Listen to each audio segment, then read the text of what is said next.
Well, good afternoon and welcome to our latest YouTube premiere. Today we're featuring the epic semi-final playoff game against Hednesford Town. Two legs. The first game at Hednesford's Keys Park on Wednesday, the 30th of April, and the second leg on Saturday, the 3rd of May. Very pleased to say that we've got Sean Densmore with us as our guest today. Sean was captain of the Altrincham side that won promotion in 2014. Sean, Hednesford and Altrincham at that stage, they'd finished the season the two highest goal scorers in the National League North, and we'd had two very competitive games with them in the league. The first one at the J. Davidson Stadium when Elliot Durrell scored twice, and Simon Richmond was very controversially sent off. And in the second game, we equalised very, very late on with a last-minute goal from your very good self from right back, may I add. So competitive games, and I think we knew we were going to be in for a very tough playoff. Yeah, as you say, they were a good side at the time. I remember I remember two centre mids were good players for them, and as you say, they had Elliot as well. He got the better of us at our place. A couple of controversial goals, and obviously Ringo gets sent off for one of his typical tackles. Back then, he seemed to rein it in a little bit now, to be fair to him, but it was one of them 50-50 decisions, really. He's gone in quite committed. He's got some of the ball, but probably the way he's lunged in, the refs sent him off. But no, obviously, I think 3-1 and 2-2 or 1-1 was the away game in the league. 1-1. 1-1, yeah. So there was goals in all the games, so we were expecting goals in the playoff games as well. And the first leg didn't disappoint. It was a really good game of football, quite open for a playoff, which was a little bit unexpected, but there were some fantastic goals. Yeah, I watched it back today, obviously, when you sent the links over. I couldn't remember to begin with the game, to be honest, but then once you see the goals, it rang a bell to me. Obviously, it's probably the last time I've really played in a 4-4-2. Lee Sinnott liked to do it quite a lot, and you couldn't have asked for a better front pairing than Reevesy and Wally at the time. They were top drawer in our league, and probably even would have been in the league above, but Wally decided not to get to play in the conference because he wanted to stay closest to home. But I don't know how many goals they got between them in the late season. That particular year must have been somewhere around 50 between the two of them. So probably no surprise that they got both our goals in the first leg. And Andrew Flynn, the real Flynny, as one player mentioned in last week's chat room, Danny Glover's goal in the first leg was the best goal he's ever seen scored against us. Yeah, again, I do remember it now, and I was a bit disappointed. I think it's from a goal kick. I don't make a great header, to be honest. I win the header, but it just pops up and it ends up falling to him. But I don't even think he is left-footed. I've played against him a little bit. If he is, I don't remember him striking a ball like that with his left foot. But no, it's just a shame he didn't have a proper keeper in goal. He would have probably kept it out. Tony would have saved it anyway, but that's what you get when you've got a 40-year-old dinosaur in goal. Actually, we'll hope to be hearing from Stuart Coburn on a future Alty TV YouTube premiere. But yeah, I don't think he is left-footed. But he also, I don't know if you remember, but he scored a fantastic goal for Worcester in the opening game of the season. The first goal of the season at Worcester, with the game played at Kidderminster Harriers, was a similar sort of goal. And also, Danny Glover, I think he was Simon Richmond's driving partner. They used to go to games together when they were both at Worcester City before Simon came to Alty. There's a few of them, yeah. James Lorry was, I think James, Jake and Simon were all, and Danny Glover, I don't know if they were all together at Port Vale, but they were all pretty close, to be honest. I know Jake speaks to him, and Simon and Jimmy still speak to him. So yeah, it was a play we knew a fair bit about. He was, at the time, again, he was a good forward at that level, but no, as I say, it was some, I'm only winding Stu up, it was some finish, to be fair to him. And we're going to see the goals in a second, but it was a critical and very, very good goal, the equaliser from James Walshaw. And he did have a fantastic season at Altrincham Football Club. Very good delivery too from Jake Moult, which was a replica of the game in the goal in the league game at Moss Lane when Jake put in a great cross for a flying header from James Walshaw. But it was a fantastic header from James. Yeah, he was a puzzled character, like, but I loved him, to be honest. I used to hate him when we played against him. He was just weird. He was just really strange. He'd just be standing on you and squaring up to you just for no apparent reason whatsoever. But when we signed him, we were all a bit like, oh, I'm not sure what he's going to be like. But he was top drawer. He was harmless, to be honest. He was just really really strange. And I think the fact we got him in sort of spared Reevesy on as well, because they just felt, even though they were probably a little bit selfish in the play, because obviously the goal scorers, but they ended up forming a tremendous partnership. But yeah, as you say, Multi put a great ball, and that was when he used to play a little bit higher for us at that time. But no, it was a great ball in and great head, and I think Wally set the first up as well. So as I say, just showed the partnership him and Reevesy did have. And 2-2 after the first leg. I think we were fairly comfortable with that, but going into the second leg, knowing it was still going to be a very, very tight affair.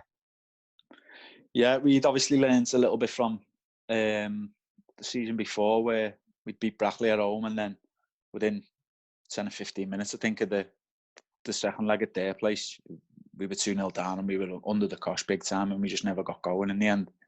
So, as you say, I think we probably both went for it. There's a little bit of adrenaline, excitement in the first leg usually.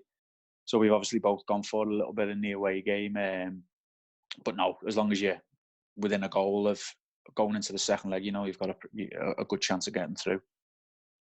Okay, let's watch the goals from the first leg now and the complete first half of the second leg.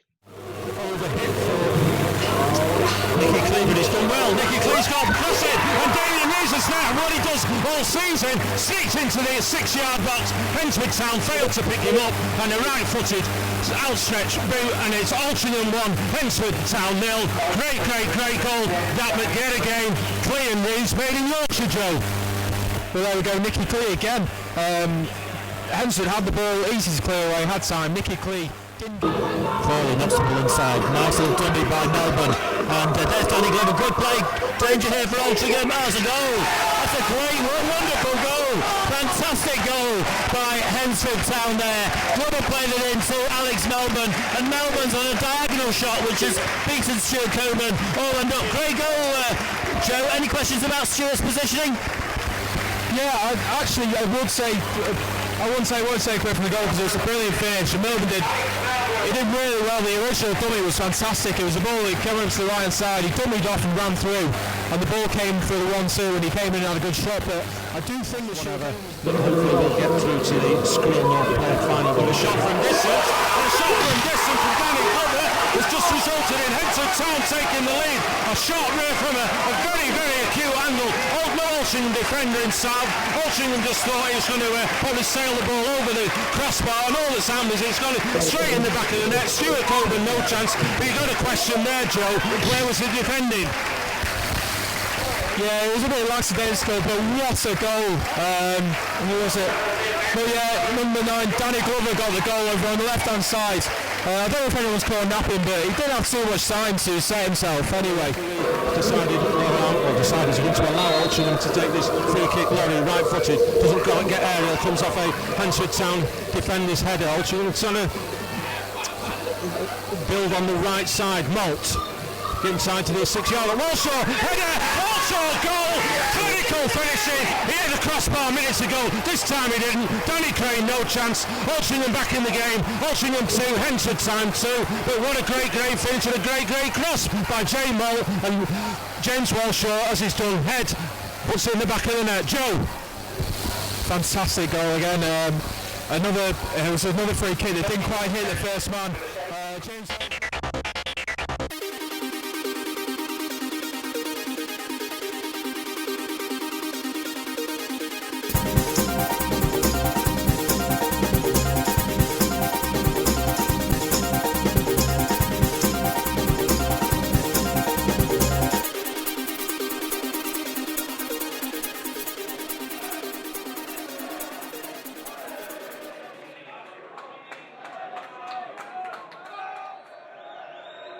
any moment now. The referee has blown the whistle and we've got action now. It's the Skrill North Conference playoff second leg.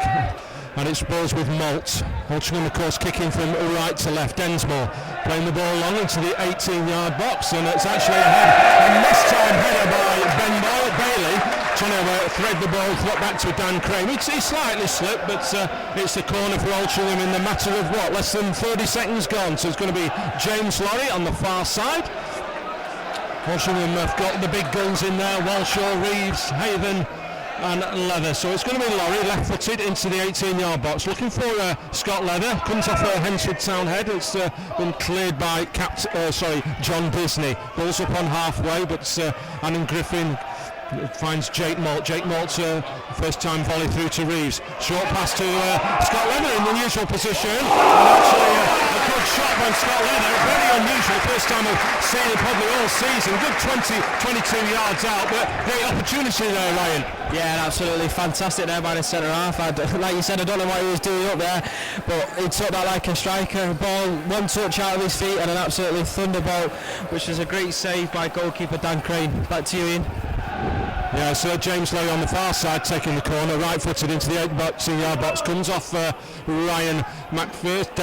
McPherson, but has actually come off Simon Richmond on the far side, trying to retrieve the ball, but one of the Town defenders has just kicked the ball on his legs and resulted in a throw. And so it's going to be Captain Darren Campion virtually next door to the corner flag on the far side in the sunlit afternoon here.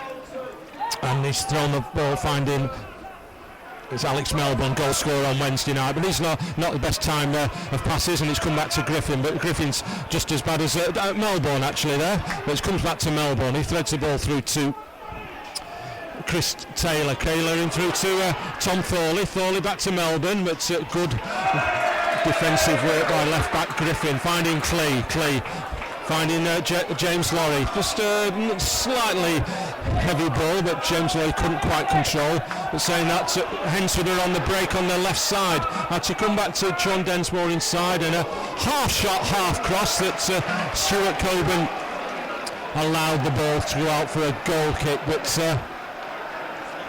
first opportunity that Hednesford have had on the break, and as I mentioned on earlier on, and also on Wednesday night, it was great end-to-end football, and one team was on top for 5-10 minutes and then the other team was on top, so got a few white and black balloons just bouncing on the pitch, but it's going to be Stuart Coburn to take the goal kick. Blue shirts, blue shorts, blue socks. He does, kicks long, ball goes past to halfway, looking for Walshaw, it never arrives the ball, but good interception by Leather. Comes off a full-back Campion. He tries to, well, he comes back to Campion, trying to thread the ball down the left-hand side, looking for Glover, but a good first-time header by Jean-Luc Haven. But saying that, a free kick conceded by one of the Town players. I can't quite work out who it was. I didn't see anything untoward there, but the referee today, Robert Jones, saw an infringement, and the ball going to be a free kick just on the far right side. Just as well saying that, Mr. Robert Jones isn't happy that Altrincham sneaked about 10 yards further upfield than what they should have done. So Densmore's had to take the ball back. Still goalless here. We're just into up to 4 minutes here at the J. Davidson Stadium. Ball's been threaded to Lorry in the right wing position. First time cross looking for Walshaw.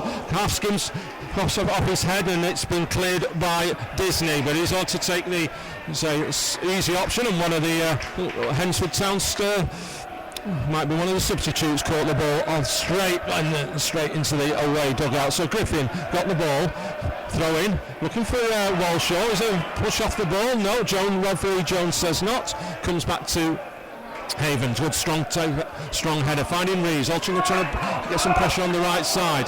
Comes through to half comes through to Damien Reeves, but he strayed into an offside position, so gives Hednesford Town chance to just get some shape back into the defence, where Altrincham were just threading the ball there, but Reeves just slightly strayed into an offside position there.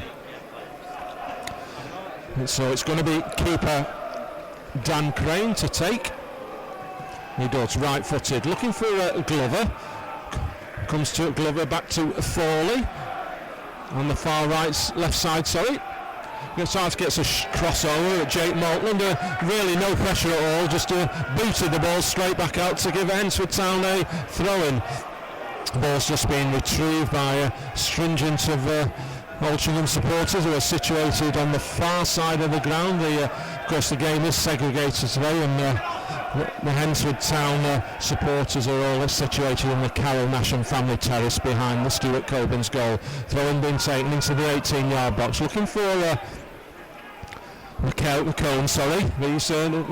he's not got the best of headers in there, and it's actually ball threaded back to Laurie. Laury's pirouetted his way through past two Town 4 players, and but saying that, he's come back to number 8, Johnson finding Alex Melbourne, right-footed cross, looking for Haven. Haven's had to, Haven doing his defensive work, but Sean Densmore a bit slow there. From Danny Glover's dispossessed him.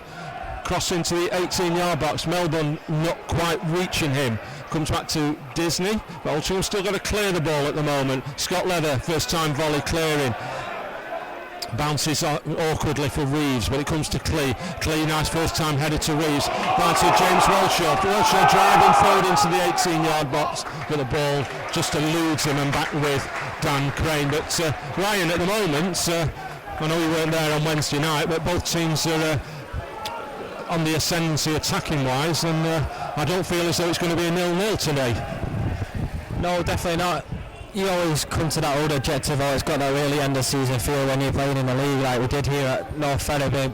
It was a pretty touchy game, drew 1-1, but today it's got that real feeling of it. Definitely, we know that it's a big game, everything's at Pride, and the two teams have come out a fantastic start in this first 5-6 minutes, and Hednesford are on top, which is unfortunate for us, but I think as soon as we get like a bit of a foothold in the game, it won't be long before we start dictating the play on our home ground here. At the moment, the ball's with Thorley back to Disney. Ball on the right side, looking for Glover, tussling with Haven. Haven gets his first time header and clearance, but saying that, Altrincham has just given the ball back to Chris Taylor. Taylor is using his centre half of McCone. Ball on halfway. McCone trying to find Glover, just goes over his head and Leather finding Clee. Clee finding Richmond. Altrincham playing, got a bit of space with Laurie in the centre of the park. Laurie driving forward. Reeves has gone in the outside right position. Plays the ball back to Densmore. Nice short pass back to Laurie, trying to get a 1-2 going, but been easily intercepted by Darren Campion. But it's just given the ball straight back to Jake Malt, right-footed, looking for Walshaw. Gets a knockdown, but nobody there in the 18-yard box to put pressure on the Hednesford Town defence. Manager Rob Smith jumping up and down like a jack in the box at the moment. He's seen things that he was not happy with his defence, barking instructions out there. Ball's gone out of play. It's going to be a goal kick, so gives Dan Crane a bit of time. He's saying that he's already feeling the warmth of the day. He's just had a drink out of his water bottle. So of course today you're listening to Radio Robbins, and of course Radio Robbins is sponsored by Ashley Mowers Garden Machinery, and Ashley Mowers is a family run business based in Altrincham. They provide quality gardening tools, machinery, and most importantly professional advice on what is best for you and your garden. Check them out at ashleymowers.com, and of course everyone here at Radio Robbins wishes to thank them for their sponsorship for the 2013-14 season. Balls with Clee, left side. Trying to ball finding Damien Reeves in the left wing position. Reeves has to cut check back, ricochets back to Clee. Clee turns, finds Reeves. Reeves just inside the 18-yard. Chance of penalty. Robert Jones is not interested. Ball's back with Dan Crane, and referee is he going to have a word with? No, he's decided not. Neil Tolson's up in arms. Lee Sinnott's not happy with that decision from the referee. And the Hednesford manager Rob Smith's just gone back having a quiet word with the fourth official. Question was, I know we're slightly obstructed there, Ryan, but it's difficult to say from where we were whether it was a penalty. I think from where you're sat, you have the pillar in your way. I think I can just see the corner, and he took the ball on. Nicky Cleese gave it back to Damien Reeves. Damien Reeves has gone through, and it's looked like the defender, I can't remember who it was, I'll see who it was, he just took his standing leg, and that for me was a penalty. At the the moment. Hednesford Town trying to get the ball away. Densmore trying to get first time crossing. Shouts a handball, definitely not this time, where it was come off the leg. But Maltz trying to get drive forward. Richmond, a round of applause in the main stand here as Altrincham on the ascending. Clee driving forward, left footed into the 18-yard box, but actually Dan Crane failed to grab hold of the ball, but luckily for him, the likes of goal sniffers this season, Reeves and Welshaw, were just not there to pick up the slight fumble that Crane had actually done. But he's got a bit of time now. He's going to come out of his, he's come actually into the right back position, 18-yard box, and he's drilled it to Glover, trying to get a first time shot for Tom Crawley there, and Tom Crawley got no signs of being in an offside position. Lee Sinnott's not happy with something out there. He's pointing to his head as us Altrincham are not being something not communicative wise. Simon Richmond's come over to the dugout. I don't know whether there's signs of possible nosebleed, but Altrincham there, Ryan, allowed Tom Crawley an easily shot at goal and a better finish, and it could have been Hednesford gone up. Yeah, like you were saying, Lee's just pointing to his centre halves and his back forward to hold, I think. Basically saying, come on boys, keep your heads, we're playing fantastically now over the last couple of minutes. And then any short bit of relapse is vital in this game, because if you let your head drop or a decision doesn't go your way and you ponder on it, Hednesford can easily go through and score like we just saw there. It was a great shot, but it was luckily for us that it went wide, and thankfully it did. Simon Richmond still just off the park at the moment. Cotton Will Buds inserted up his nostrils. I know he had a problem on it was a week ago against Histon with, it might have been Oxford actually, nosebleed problems, but let's hopefully he's going to be back on the park shortly. There is a spare shirt ready just in case it has to be replaced. But ball on the right side, come off Adam Griffin, so it's going to be a throw-in for Hednesford Town just near the away dugout. It is Simon Richmond, he's having to put a replacement shirt on. Ball with Danny Glover, but he doesn't look as though he wants to take the throw-in, and saying that Richmond is about to be allowed back in. Of course, we've got a fourth official today, so we've got Simon Richmond now numberless, and it's going to be a throw-in for John Disney to take. He throws the ball back to McCone with onto McPherson.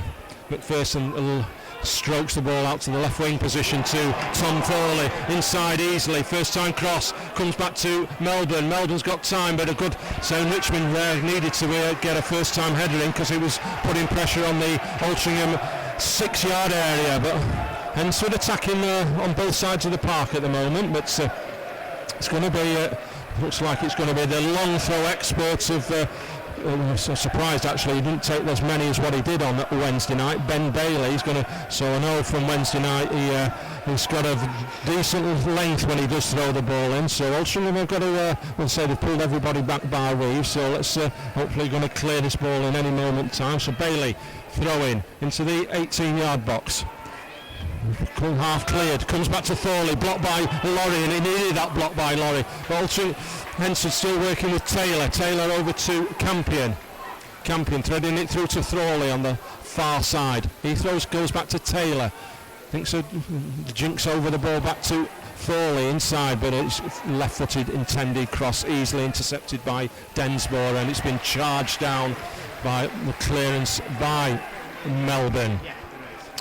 So, also I'd like to mention, of course, today that the match commentary sponsorship is sponsored by SK Kits, and of course SK Kits are all linked with and owned and run by Ian Senior. They're sort of a major independent sports brand in the Northwest, supplying kits for Altrincham and a further 8 leading Premier semi-pro clubs, including Buxton, Candletown and Lancaster City. It's a well-established company, and as I say, it's owned and run by Ian Senior, with a reputation for supplying high-class products at unbelievably low prices to sports clubs the length and breadth of the UK. And due to their unique relationship with their suppliers, they guarantee that they will not be beaten on price and service. Check them out at www.skkits.co.uk or call Ian Senior 07960 137 232. Goal kick's been taken by Coburn. And comes back to Griffin, ball inside in the middle of the park, but didn't quite reach Laurie. So Haven's got a bit of time with it, threads the ball back to Leather, left-footed, trying to get an Altrincham attack, but it's been kicked long, and it's back with keeper Dan Crane. Reeves comes towards him and Crane's collected the ball. So it's still here, as I mentioned, 15 minutes into the first half, still goalless here at the J. Davidson Stadium. Crane right-footed, looking for Melbourne, but Griffin gets a header on it, but Griffin comes back to Griffin, and Maltz had to first-time volley it clear, back to goal. Ball fell kindly to Walshaw, but it wasn't quite happened like that. But saying that, foul conceded by Simon Richmond on Marvin Johnson, so another opportunity for the visitors of Hednesford Town to get an attack going. It's just past the halfway line in one of the bare patches of the ground. Bare patches in the ground, bare patches on the pitch, of course, and it's going to be a free kick which is going to be taken by Taylor, left-footed into the 18-yard box. Coburn slightly gets his bearings wrong, but must have been a push in the back by, I think it was actually Paul McCone, because he's just a slap on the back to Stuart Coburn, but just quieting down in the last few moments, Ryan, the game. But I think it's not, probably sometimes I keep saying this like a lot of times, sometimes it's a game of chess. Just some teams, 15 minutes plus into the game, trying to find those slight weaknesses, and at the moment neither team's really on top. Yeah, definitely. And I was just saying to Brian before we just passed over to me there, we were saying it's a pretty nervy atmosphere, like the two teams are trying to get a foothold in the game, and as soon as you do get a foothold in the game, we'll soon find out who's going to be a better team in this first half, and definitely there'll be progression in the second half from both teams looking for a winner or an equaliser, or basically to try and get back into the game. But like you said, it is a game of chess. The first 15 minutes are vital to see who can put their cards down and who can move wherever, and as soon as you do that, we'll have a proper indication who is going to take home the prize today. Well, Altrincham at the moment just got I wouldn't say defending today, they've got a free throw-in on the far side. It's going to be Densmore to take. We're just coming up to 17 minutes into the half, still goalless here at the J. Davidson Stadium. Ball's back with Melbourne. Melbourne trying to find Johnson. Not the best of directed passes, and Densmore's allowed the ball to go out, and he's going to take the free throw-in. Still to release the ball, Densmore. Altrincham got trying to build on this far side throw-in, but it's come off the long throw expert of Ben Bailey. So Altrincham sneaking and creeping up on the far side. Back with Densmore. Densmore just picking the ball up to halfway, short pass inside to Laurie, but not the best of touches by James Laurie, but perseverance comes and he gets the ball back with, and it's come to Griffin, left side, but Griffin trying to thread the through ball into the middle of the park, and it's come off Alex Melbourne. So it's going to be Griffin to take the throw-in. He's waiting for an Altrincham player to come. He's not the long throw expert, so he's waiting for an Altrincham player to come short. Finds Clee, chests the ball up, back to goal. Plays back to Griffin, first time cross into the 18-yard area. Sails over, weaves his head, but it falls to Laurie. Laurie just on the edge of the 18-yard box. Opportunity, left-footed, but no pressure on Dan Crane's goal there, Ryan. No, great ball across by Adam Griffin here from the left-hand side. Ball came over. I think we've just got a little bit of a touch on it that led it to James Laurie on the right-hand side. Obviously, I think it's his weaker foot. Cut back in, and I think he's put the ball over about 10 yards over the bar, if that. But like you're saying, it's a nervous start, and both teams are playing well. But I think, obviously, being from an Altrincham perspective, we've looked like the better side when it comes to attacking. It'll only be a matter of time before we sneak one in, I think, Ian. Like all those words, hopefully, Ryan. But Hednesford trying to go on the right side. The ball sailed over Alex Melbourne's head, and it's going to be throw-in for Altrincham, which Adam Griffin will take, probably taking about 5 or 6 by now. Being retrieved by one of the ball persons here today. So Griffin throw-in, finding Clee. Clee eventually comes off McCone, and Clee's taking the ball very quickly taken, but just a bit over strength there. Nicky Clee, all those man muscles or whatever, that's strengthening his arms, and he threw the ball slightly long where Damien Reeves had an opportunity, but Dan Crane was quickly off his line and collected the ball.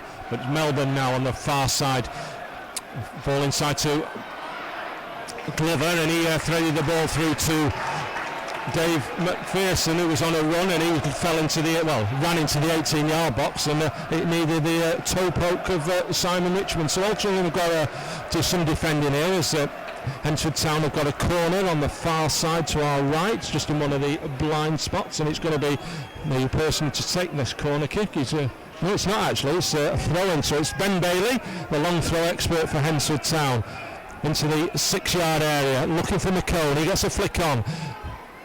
Half cleared by Sean Densmore. It's been half shot by Johnson. Altrincham still there to clear, but ironic applause as the ball's back with Stuart Coburn. Also, we'd like to mention, of course, that Radio Robins today is grateful for any donations that we receive throughout the season, and you can check this out on the donate button, which is on the top of the links page on radiorobins.com, which is the right hand side of the chat room, and we take a variety of payments such as PayPal, debit, credit and or charge cards, and all money raised will of course go to Altrincham Football Club. It's going to be Densmore to take a throw in to Laurie at far side of the ground. Altrincham on the ascendancy again. Ball inside to the Sean Simon Richmond. Back first time to Densmore, but yet again, as what's been happening in the last few moments, is crosses have just been overhit for no apparent reason. There's the Skrill North flag on the far side is limply blowing, but it isn't a gusty blowy day, so at the moment both sides, when they have been putting crosses in, have just overhitting them for some apparent reason. So I'm sure both managers, it's something technical, and I'm sure it's that the individuals concerned will be able to put that right. So Crane to take the goal kick, halfway line it reaches.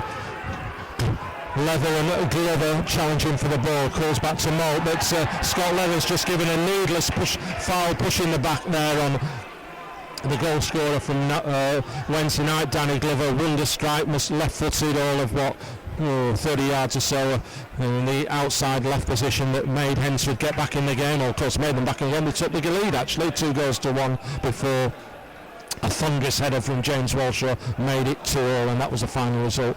But at the moment, Altrincham have got some defending to do. They've pulled everybody back, and it's going to be Chris Taylor to take the free kick, about 25 yards or so out on the right side. Just Damien Reeves in the one-man wall, so it's going to be Taylor, left-footed. Lots of running around on the edge of the 18-yard box. Taylor, left-footed, doesn't quite get really any height, and a first-time clearance by Scott Leather. Comes back to captain Campion. He tries to find, he does find McCone, outstretched, and boot, and it comes with Walshaw, who's actually managed to clear the ball, and Altrincham trying to get the ball forward, and the referee Robert Jones seeing an infringement, so Altrincham have got a free kick on the edge of the centre circle. It's actually saying that it's just short of the actual halfway line. Altrincham have managed to bring the ball 10 yards or so forward, so it's going to be Scott Leather to take the free kick, plays the ball short to Haven. Glover towards him, back to Densmore. Hednesford like a wasp round a hornet's nest at the moment, trying to close any Altrincham player down, and they have done it. It's come back with Melbourne. He's got to come back to help his defence out to McCone. McCone finding actually, was it Tom Thorley? He does, but Campion trying to find Johnson on the far left hand side, but his missed time pass has sailed into the out of play. Densmore to take the throw in. Comes back to Densmore, trying to get Reeves going, but all the time in the world there. Ben Bailey finding his captain Campion, but all he did was actually found him, but the ball had gone out of play. So a throw in that's far side.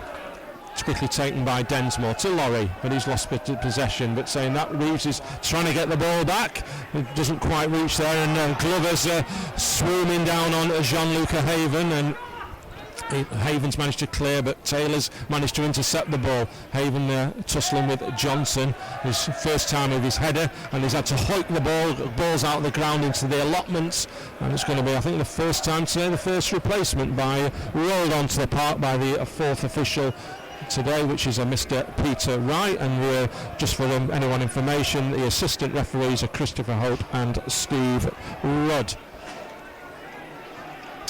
It's coming up to 25 minutes into the first half, and it's going to be a throw-in which Bailey's going to take. She does into the, in the 18-yard box, but good first-time clearance by Densmore.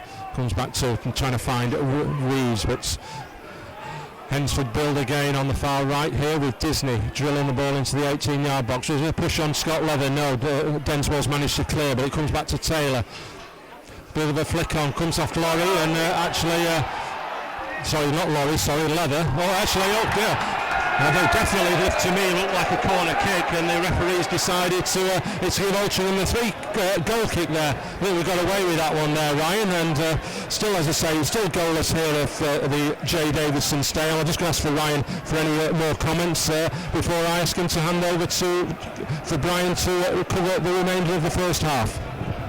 Yeah, I have to agree with you. I think we did get a little bit lucky, a little bit of a deflection off Scott Leather's right foot, which looked from our position anyway, that he took it out for a corner, but the referee, Mr. Robert Jones, decided against that and awarded Altrincham the goal kick, which was good for us, because they were certainly piling under pressure, and as we've seen previously, we've got some good corner takers in that Hednesford side, and we're lucky to get away with that one. But as the half's gone on, like we said, it's still like a game of chess, still trying to work each other out, and the sooner Altrincham take one of their chances that they possibly might have in the rest of this half, the better, because we need to settle everybody down and try and stick either 1, 2 or 3 in, which I know we're capable of doing. Over to you, Brian. Thanks, Ryan. Altrincham on the attack at the moment. The ball breaks down, picked up by James Laurie, knocks it forward to Walshaw, dummy by Walshaw, but it's read well by Tom Thorley. Very, very scrappy just at the minute. Darren Campion clears, picked up by Densmore. Densmore knocks it inside, but it's picked up by Campion again, and a long clearance picked up by Scott Leather, who's had a couple of dodgy moments, but recovers there. Nicky Clee picks the ball up. Oh yeah, Nicky Clee taken out by Dave McPherson. Altrincham 0, Hednesford Town 0. You're listening to Radio Robins on radiorobbins.com. Skrill North semi-final playoffs, second leg, of course, 2-2 from the pulsating first leg at Keys Park on Wednesday evening. A very, very even game here so far. So Altrincham on a free kick, it's over 40 yards from goal, in from Laurie, headed on by McPherson, up goes the keeper, does well to punch clear in front of, great effort from Scott Leather there, somehow the keeper's got and the Altrincham appealing for a penalty, the ref's given a free kick to Hednesford, but great effort there from Scott Leather, and somehow Dan Crane's managed to beat us away, but one of Altringham's better chances that. Yeah, definitely. He's come through that man again. The centre half, Scott Leather. The ball's come out. The keepers come out and punched it, and he's backtracking into his net. Is Dan Crane, and he's caught that on a half volley, Scott Leather. And it's an absolutely fantastic save down to his left hand side, the keeper, and he really has kept his team in this. And the referee, I don't know what the infringement was. I have to go back to you about that, Brian. But he's given a free kick in the direction of Hednesford, and it's calmed the pinball down a bit. Back to you, mate. Yeah, I didn't see any offence there. There was some appeals for handball, but I'm pretty sure it wasn't a penalty either. So good header there by Scott Leather. Very, very competitive game. And Tom Thorley fouls Jake Moult, who's holding his head there. So Altrincham trying to wrestle a bit of control of this game. Started really brightly, superb effort from Scott Leather inside the opening couple of minutes, tipped over by Dan Crane, and still I think it would have just tipped over the keeper and under the bar. But since then, Hednesford have given as good as they've got, and perhaps slightly been the better side. But Altrincham trying to press here. Ball's played back to Crane, volleys the ball out towards Marvin Johnson. Sean Densmore concedes a throw-in. Throw-in's over on the far side. Hednesford in their white shirts, black shorts, black socks, and playing from left to right, attacking the open end, which is the Carol Nash and Family Terrace, which is very well populated with fans from Staffordshire. Good turnout from our opponents this afternoon, and a big crowd here at the J. Davidson Stadium. Nicky Clee knocks the ball into Richmond. Ball's headed on by Richmond, dummy by Damien Reeves, but there was nobody there, and it's picked up by the Hednesford skipper, Darren Campion. Campion knocks it forward, it's picked up by Leather. Leather looks left to Adam Griffin, halfway line, down in front of us. Griffin's ball is charged down, picked up by McPherson. I say that Hednesford having the better of the midfield exchanges just at the moment. Danny Glover scored that wonder goal on Wednesday night, but it's picked up by Adam Griffin, finds Walshaw. Walshaw back to Griffin. Griffin back to Walshaw. And to Griffin again. Looking for Walshaw again, but that's a difficult one for Walshaw. It's picked up by Paul McCone. Certainly a good tussle again between McCone and James Walshaw. But now picked up in the centre circle by James Lowry. Got a bit of space. Can have a great effort. Oh, it's a really good effort by Lowry. Dan Crane, I think he was fairly sure that was going wide. It wasn't too far wide, but would have been a wonderful goal. Yeah, definitely the keeper was just strolling off to his left hand side, but from our position it looks like he had a really decent chance of nestling that top corner. Like you said, Dave, picked up in the centre of the midfield. He only had one idea in his mind. There wasn't many options in front of him. The two centre forwards were pretty central, but to be fair, if I was in his position, Brian, I would have done exactly the same and looked for that wonder goal to basically beat Danny Glovers on Wednesday night, and it would have taken a lot, and I think that would have beat it. So yeah, decent effort there from James Lowry, who's having another decent game for the Robins. Johnson knocks the ball in. That should be simple for Stuart Coburn. So we have got 31 minutes gone here at the J. Davidson Stadium. Still scoreless. Altrincham 0, Hednesford 0. 2-2 on aggregates. Long ball by Coburn, headed clear. Picked up by the huge frame of Ben Bailey, but a good challenge from Simon Richmond, and a bit of scrappy play generally there. Ball's hoisted into the midfield area. Up goes Thorley. Moult tries to get the ball under control. Eventually it comes to Simon Richmond. Richmond to Densmore. Densmore to Lowry. Lowry back to his skipper. Densmore just inside the Hednesford half. Back to Lowry. Lowry's got, he's lost it. He's had the ball taken off his toes, and Hednesford are on the break here. And Lowry's nearly given away one of those cheap free kicks that he has a habit of doing, but good play there by Luca Haven. But eventually has to rely on Jake Moult to come across, because Danny Glover was trying to beat them both. Moult playing quite deep, flicked on by Walshaw. Bailey beats by Reeves rather. Bailey beats Walshaw to the ball, but it's now with Nicky Clee. Another good game this. Here comes Clee. Can he get through? He's trying to burst through 2-3 players, but it's picked up by John Disney. But they've given it away, and Altry back on the attack again with James Lowry. Knocks the ball in. Oh, it's a poor ball by Lowry, straight into the safe hands of Dan Crane. But end-to-end stuff here. This first goal is going to be so vital, but it's much more tense affair than the first half was on Wednesday night. You can feel the tension on the terraces and in the main stand here, and it's quite a bitty game, but both sides trying to play football. Certainly Hednesford much more direct, and probably having the better of the midfield exchanges at the moment. That long ball there from Chris Taylor is picked up comfortably by Stuart Coburn. I think Hednesford have had as much threat in the penalty area, but certainly Crane has been the busier of the two keepers.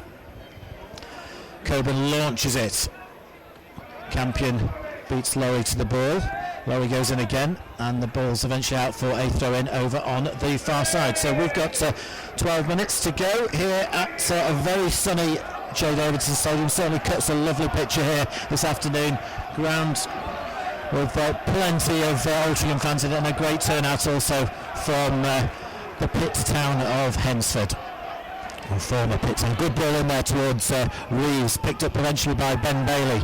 Launches it, picked up by Alex Melbourne. Melbourne, left-footed, diagonal ball, but a bit aimless. Melbourne played left back here in the league, but has played right side midfield in the two playoffs. And as I mentioned on Wednesday night, he's had a spell with Graham Heathcote at Stafford Rangers on loan. I think he was playing left back for Rangers, but wouldn't be certain. Chris Adams, the former Altrincham player and assistant manager of Stafford Rangers, was at the game on Wednesday night, and he was certainly surprised to see Melbourne in the starting lineup. But he did score a very, very good goal, working as a superb dummy and a fine 1-2 with Danny Glover before beating Stuart Coburn with an angled shot to draw Rob Smith's team level at 1-1.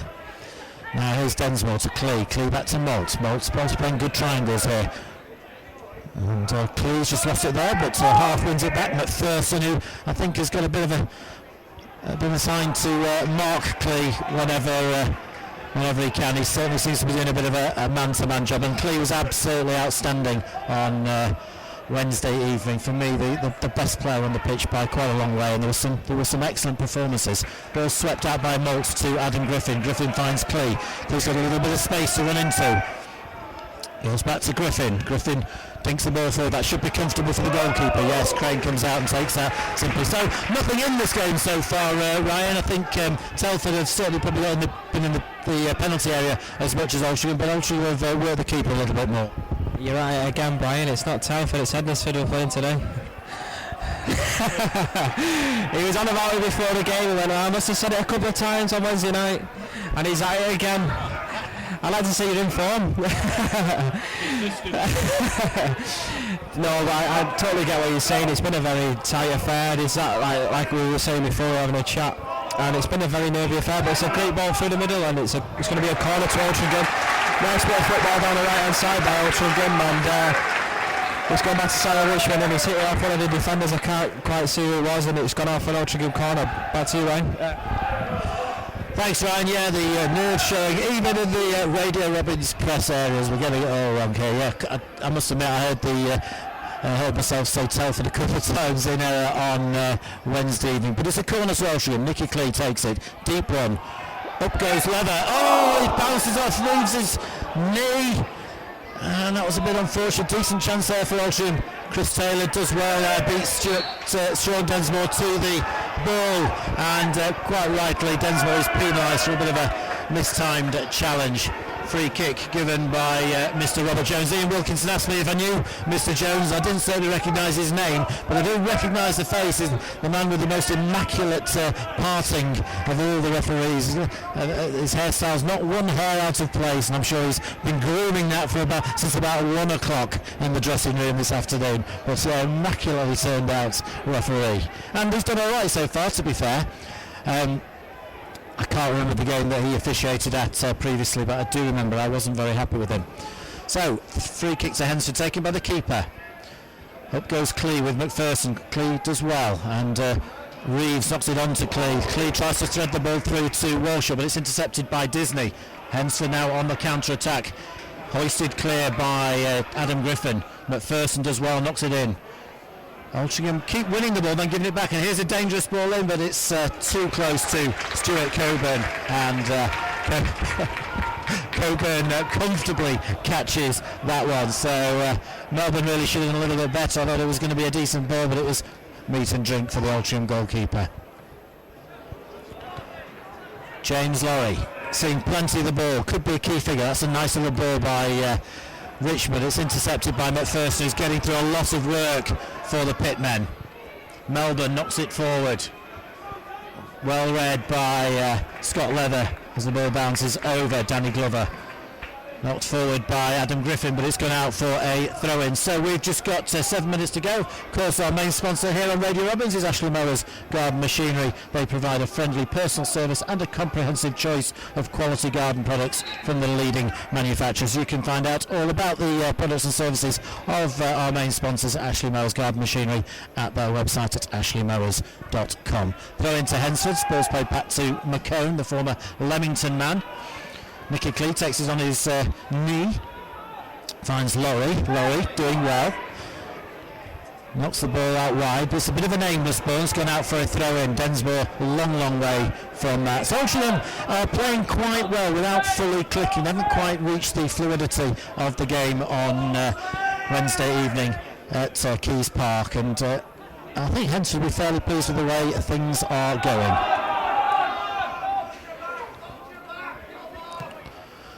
Ball's knocked forward rather aimlessly by Jake Moult, but Walshaw's chasing it, and McCone has to come across, and Walshaw's done quite well. Yep, he's done his job there. Eventually McCone's won the throw-in, but it's right down in the corner flag, so it's not in a bad position for Altrincham. Hednesford trying to clear their lines here. The ball's with their skipper, Darren Campion, plays left back. Long throw by Campion, certainly stole a few yards. Up by Moult, who's done well. Flicked on by Walshaw. Campion eventually boots the ball left-footed. leather intercepts, all very direct stuff. Ben Bailey, huge figure of a man, slices the clearance towards Melbourne. Melbourne does well, knocks it to Glover. Glover's the lone striker for Hednesford, but they do support him very well. Once he gets the ball, they get up there quickly to support him. Jake Moll, good play there by Sean Densmore, and there's Simon Richards lost the ball. This is dangerous, and it's moving in the air shot from Danny Glover, this time with his right foot, but Coburn had to watch it all the way, but that could have been a bit of a disaster. Yeah, brilliant goalkeeping that, Brian. Like you said, it moved in the air a little bit, and he's watched that all the way into his arms, and it's a fantastic save. I remember last year, or the year before actually, I was in a cup final.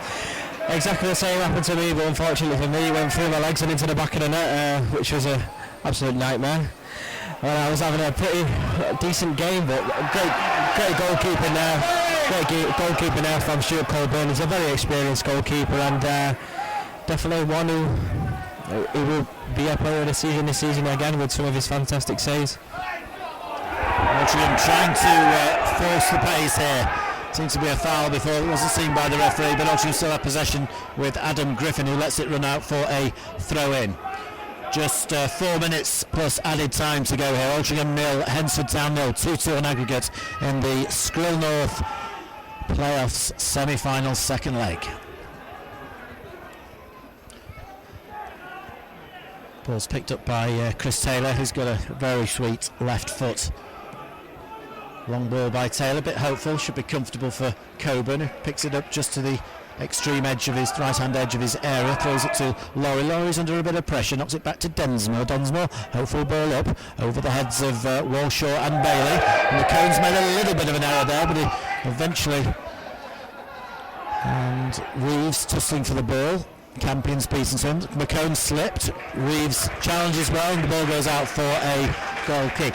Well, our match sponsor today is SK Kits. They're a major independent sports brand in the northwest, supplying Altrincham and a further 8 leading semi-pro clubs, including Kendal, Town, Lancaster City and Buxton. A well-established company owned and run by our own Ian Senior, who's the goalkeeping coach here at Altrincham, with a reputation for supplying high-class products at unbelievably low prices, and they do that throughout the length and breadth of the UK, and due to their unique relationship with their suppliers, they guarantee that they will not be beaten on price and service. All products are delivered within 14 days, free of charge in the mainland UK. Altrincham now on the attack. Clee opens it up. He's got Laurie to his right, but he's the wrong ball. He's picked the wrong ball there. Yeah, James Laurie to his right, and then he's picked the wrong ball, and his execution was poor. It's gone past James Walshaw. What a great opportunity that was. Yeah, and I'm screaming here saying you've got to pass it out wide, and he's just picked the wrong ball, and that's not like Nicky Clee. Nicky Clee's been fantastic this season, even though he's on his right foot. It was a great pass through to Warshaw, but obviously from our point of view and the rest of the main stand's point of view, that was a very, very bad decision, and it could have gone out to the right. James Laurie on his right foot, and you never know, that could have been an absolutely thunderous goal. Brian, back to you. Yeah, difficult to know why Nicky Clee picked that option, because it was a difficult ball he tried to play through. He did thread it through 2 or 3 players, but it was beyond James Walshaw as well. Just to complete the sponsorship message for SK Kits, you can have a look at their website at skkits.co.uk or call Ian Senior directly on 07960 137 232. Altrincham on the attack here, but it's picked up by McCone, and of course there is a great offer as well, because if you buy the new Altrincham away kit in the month of May, the away shirts, you will get the shirts free of charge. Great offer there from SK Kits, our match commentary sponsors this afternoon. Altrincham beginning to turn the screw a little bit. James Laurie, can he shoot? He knocks it across the Clee. He's always going. It was a good strike, but always clearing the bar, and in the end, maybe it's cleared the ground. So beginning to get on top here, but struggling to create clear-cut chances. Yeah, it's that thing like we've seen in previous games, Brian, where me and you commentated before, a game with Ian as well. We get into the final third against the bigger sides, and we just can't seem to take the chances. we need to start doing that if we need to get like a result in this game, which obviously we do. We need to start taking the better chances. We saw like Wednesday night we took 2 fantastic chances, a header and then the one in the 6-yard box by Damien Reeves. But I think we really need to start taking the chances in this game. And the decision making's not been fantastic fantastic in this first half. I definitely think Lee will go in at half time and say, come on boys, you need to start booking up your ideas, because it's not been fantastic, the decision making.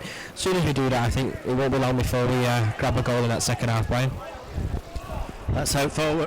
We're into added time. There'll be 1 minute of added time, so we've just got about 50 seconds to go here, and not quite sure what happened there, but Altrincham have conceded a corner. I think maybe Luke Haven might not be the best piece of defending, but I didn't see it myself. There's a corner, so this is danger for Altrincham. A corner over on the far side. It's Tom Fawley who's going to take it in swinging right-footed, and they've certainly got plenty of aerial threat from Hednesford Town. In it comes, as a good one, and it's in the bar!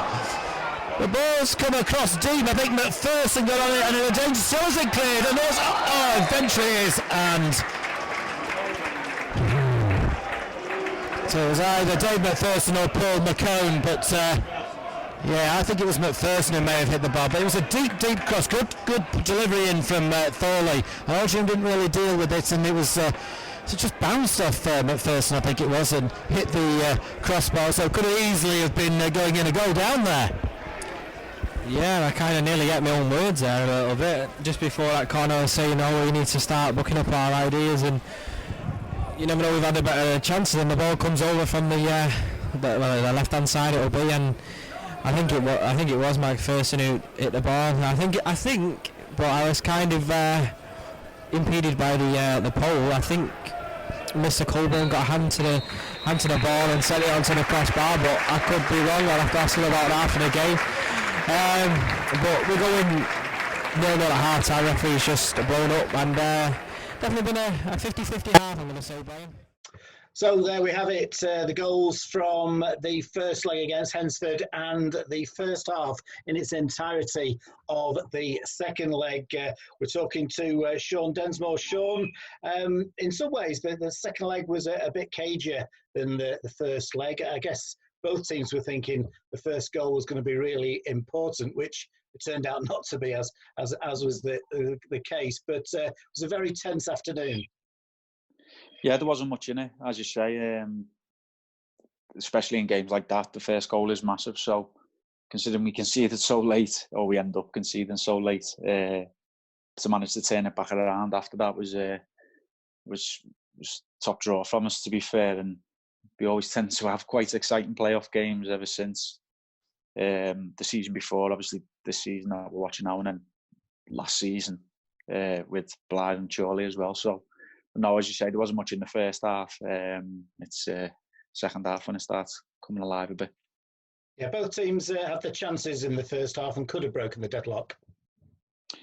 Yeah, I think obviously Scotty Leather had our best effort. He managed to strike a ball cleanly for the change. After I think Luca made life hard work in the opposition box for the keeper. But no, other than that, I think Jimmy Lorry has a long range one as well, which was a decent strike, but didn't really threaten him.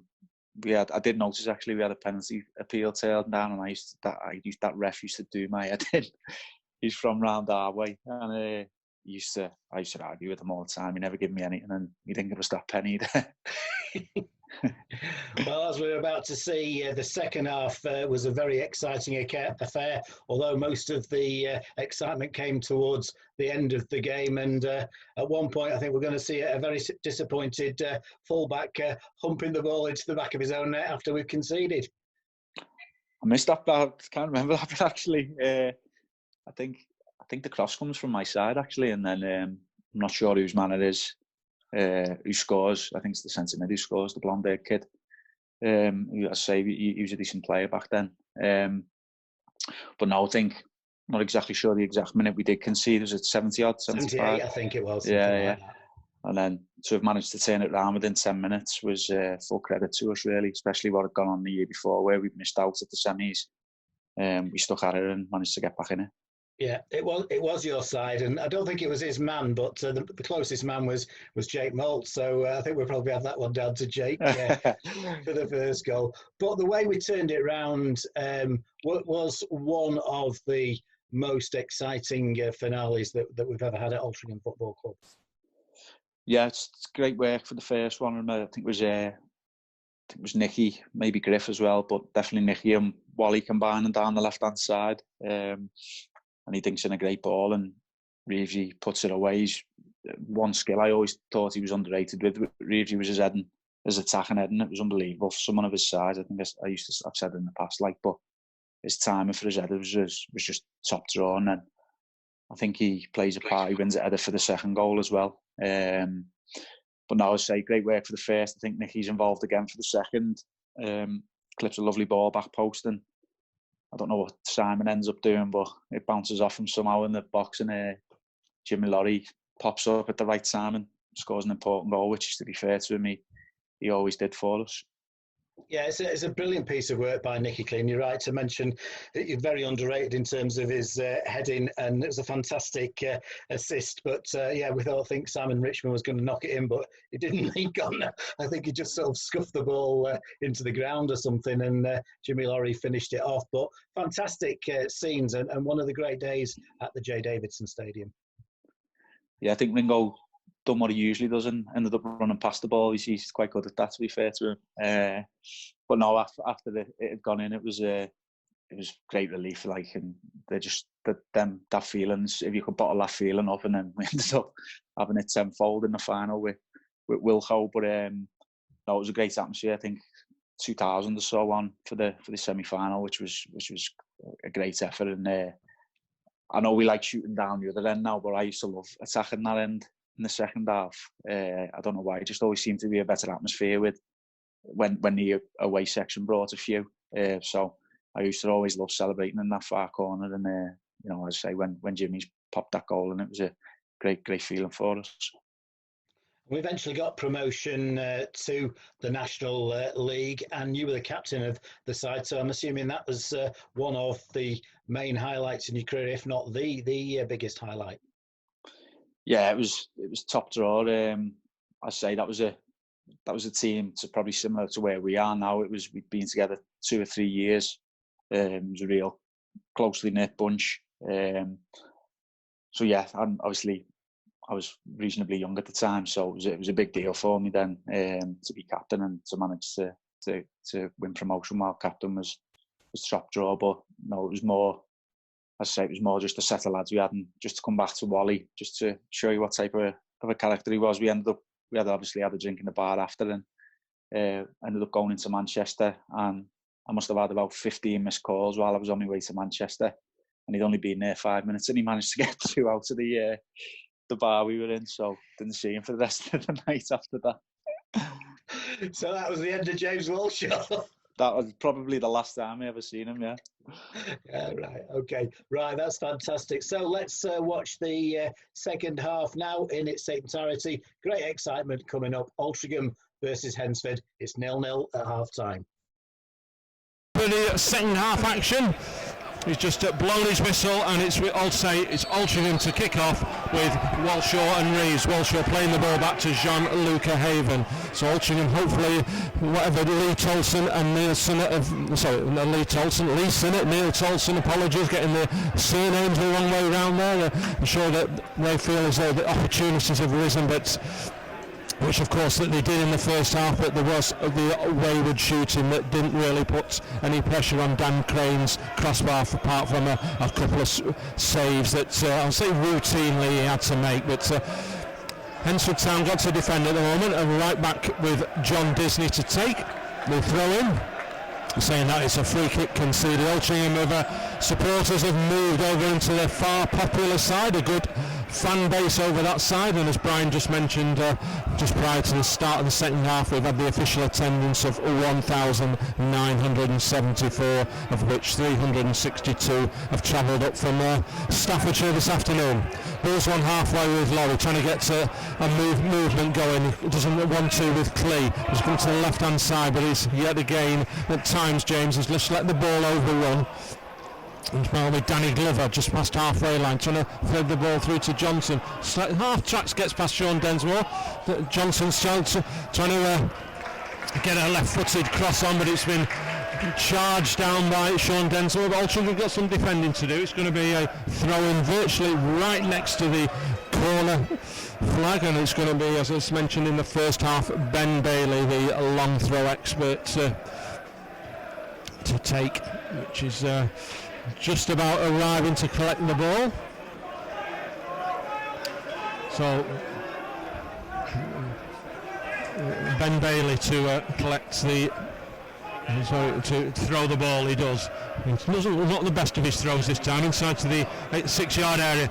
Shot by actually Alex Melbourne, and it's actually come off the back of Nicky Clee. So Altrincham have got some defending. It's going to be a corner kick on the far side. It's Chris Taylor's just went retrieving the ball, and Altrincham had some defending to go. Well, just virtually in injury time, where the real best opportunity in the game came to Dave. Sorry, I think it was Dave McPherson, and his header actually bounced up and hit the crossbar, and Altrincham somehow managed to clear the ball away. So I've got to say, Altrincham pulled everybody back.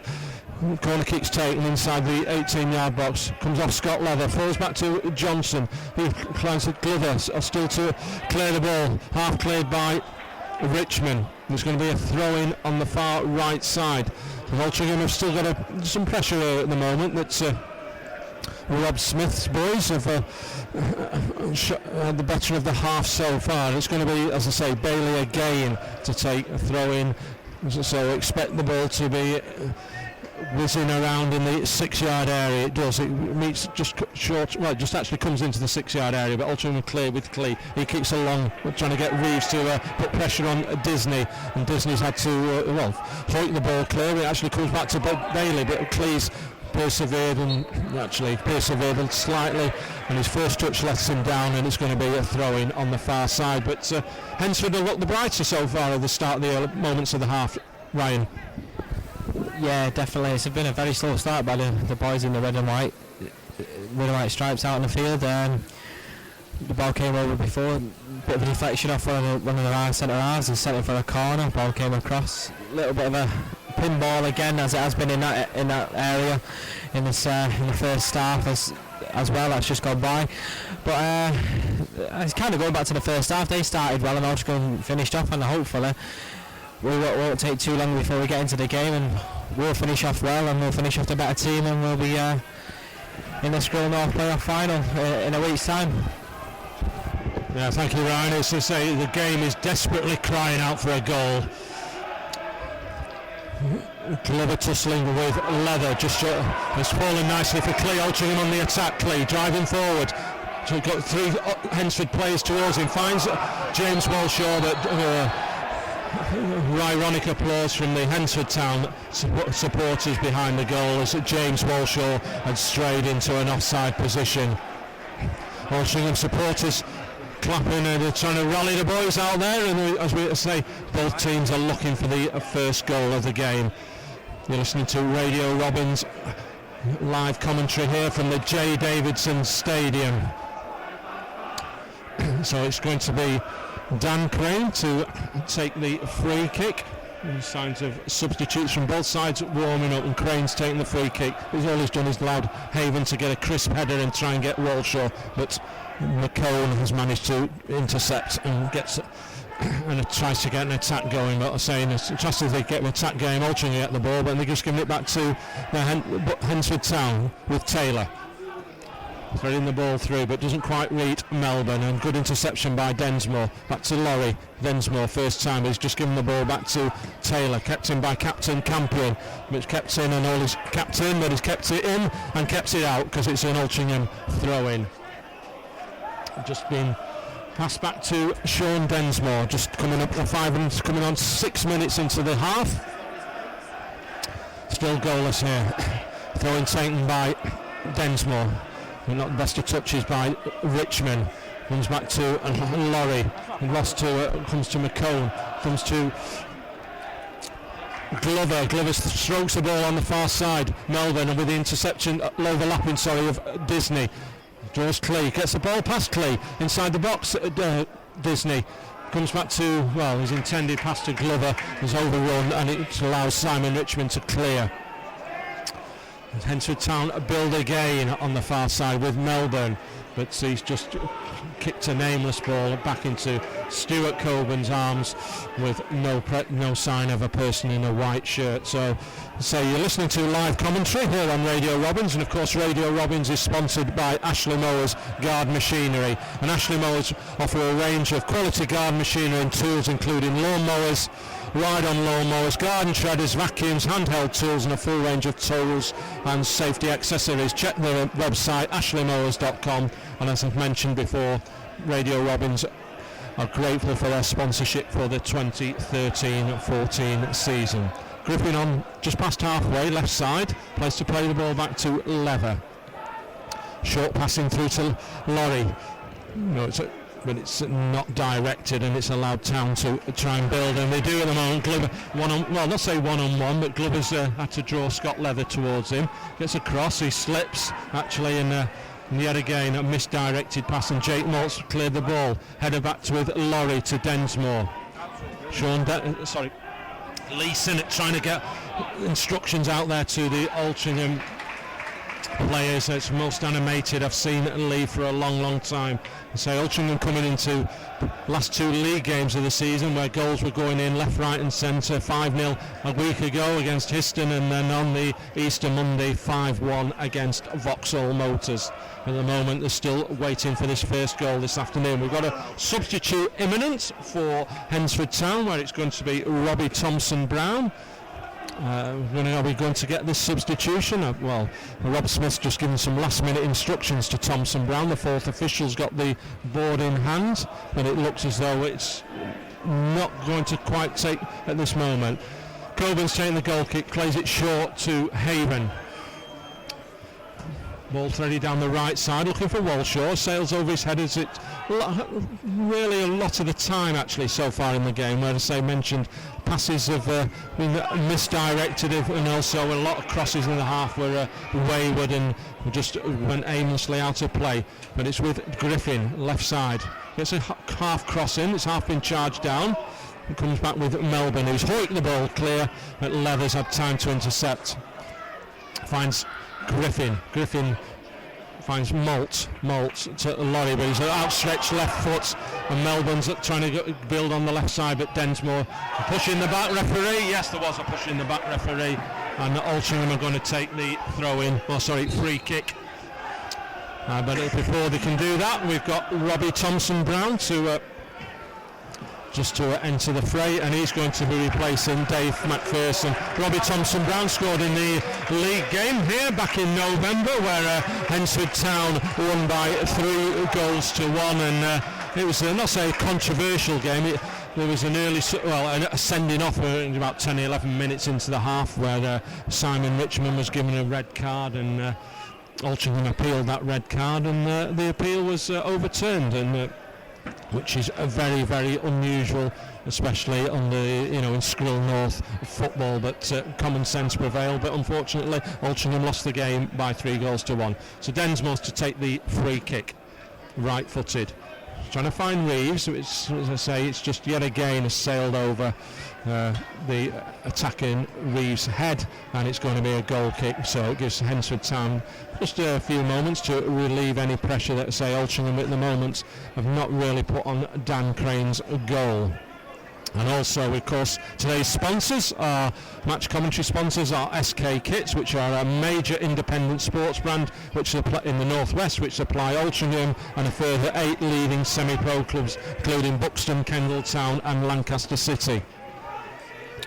It's on the right-hand side with Disney, but it's just yet again his misdirected pass. And SK Kits is a well-established company owned by and run by Ian Sin, who of course is the goalkeeping coach here at Altrincham. And it's with Chris Taylor trying to get an attack going with Campion on the left side. But come off Danny Glover. It's going to be a throw-in in the far corner, which Sean Densmore's to take, and say SK Kits is owned and run by Ian Senior, which has a reputation for supplying high-class products at unbelievably low prices to sports clubs from the length and breadth of the UK, and due to their unique relationship with their suppliers, they guarantee that they will not be beaten on price and service. All products are delivered within 14 days of order, free of charge in mainland UK. And have a look at the website www.skkits.co.uk. Call Ian Senior 097960 137232, and don't forget, throughout May Ian is giving away a free pair of shorts with all sales of Altrincham FC's new away shirt for next season. Altrincham on the attack, left side with Laurie, draws Melbourne towards him, but and also substitute Thompson Brown, but it's come back to Griffin, drills a cross intended into the 18-yard area, but it's been cleared, misdirected, but they try and build again. Laurie has a shot from distance, trying to thread the ball through to Reeves, but yet again nothing has materialised, and Hednesford Town have allowed the ball to be cleared, but saying as soon as they're given the ball, get clear on the ball, they're giving the ball back to Altrincham, but they've got a few moments to just get their shape back, because it's going to be a throw-in, which on the far right side, which John Disney's to take. It's 12 minutes plus into the half, still goalless here at the J. Davidson Stadium. Disney, right side, looking for Glover. Glover turns, the orange-booted Glover, but he's been dispossessed by Clay, with Laurie in the middle of the park. Owen Densmore, right side, he's going to get a decent cross in, gets shouts of a free kick. The referee decides nothing untowards. Robert Jones, he must have thought Densmore just fell over the outstretched boot of Campion, but Malt trying to kicks the ball long, and all he's done is kick the ball straight out of play for a goal kick to Hednesford Town. So seeing that it's like Kyle Perry is just is he no, I thought he was possibly about to enter the fray, but it doesn't look as though that's happening at the moment. Just having a chat with Ian Senior actually, but goal kick's been taken, and Taylor, well, all he's done is giving the ball straight back to Sean Densmore, and all Sean Densmore's done is just kick the ball out of play. Ball's on the roof. Is it going to bounce back into play? No, it's not, and the fourth official has just given a replacement ball to Darren Campion. So Hednesford Town trying to get something going on the left hand side. Campion to take the throw in. He's sneaking a few yards down the touchline, and just for balls falling to Thompson Brown, Disney, half charge down by Adam Griffin. Ball's been dinked in back into the 18-yard box, and comfortably collected by Stuart Coburn, just getting told by Ryan that Guiseley have taken the lead at North Ferriby, so that's currently 3 goals ahead on aggregates. But still the J. Davison still level on aggregate, still waiting for his first goal this afternoon. Haven in the right back position finds Simon Richmond to Laurie, but ball's charged down by Marvin Johnson. Leeson at Neil Tolson in the technical area, both arms folded. I'm not say giving it the stare, but just a round of applause there from Lee as Altrincham has switched the ball from right to left. Clee on the left side inside the 18-yard box, but it's been half cleared by Bailey. Falls to James Laurie. He's got Thorley towards him. Shot from distance. Shot from distance from Jane Moe. Deflection, and the ball just tantalisingly went over Dan Crane's crossbar. But that's really the first opportunity Altrincham have had this half, Ryan. I was up celebrating, and I thought it was in. It was an absolutely thunderous strike, and then, like you said, it got a bit of a deflection, and from where it was, like where we were looking, it looked like it was going to loop over the goalkeeper and go in. But they've got a bit of luck, and it's gone out for a corner, and it's been poorly taken. Yeah, just as just mentioned, you get an opportunity and try and capitalise from the corner kick, but a woeful corner kick, I must admit, from James Laurie. Altrincham try again with Richmond, finding Walshaw holding the ball up nicely, trying to loop the ball through to Richmond. trying to head the ball, is tussling with Campion. Densmore's out towards him. He's got 3 Hednesford Town players towards him, and looks out of the 3 that were involved. Altrincham have got a free kick. Just over 16 minutes into the half, still goalless. So let's hope that Altrincham get a decent free kick here now and put pressure on the Hednesford Town Dan Crane goal. And we've got, looks as though it's going to be Nicky Clee, so it's going to be no doubt left-footed to going to be floated into the 18-yard box. And all this I mentioned, all the protagonists here will hopefully will get a toe poke or a head on it and direct the ball into the net. So it's going to be Clee to take the free kick.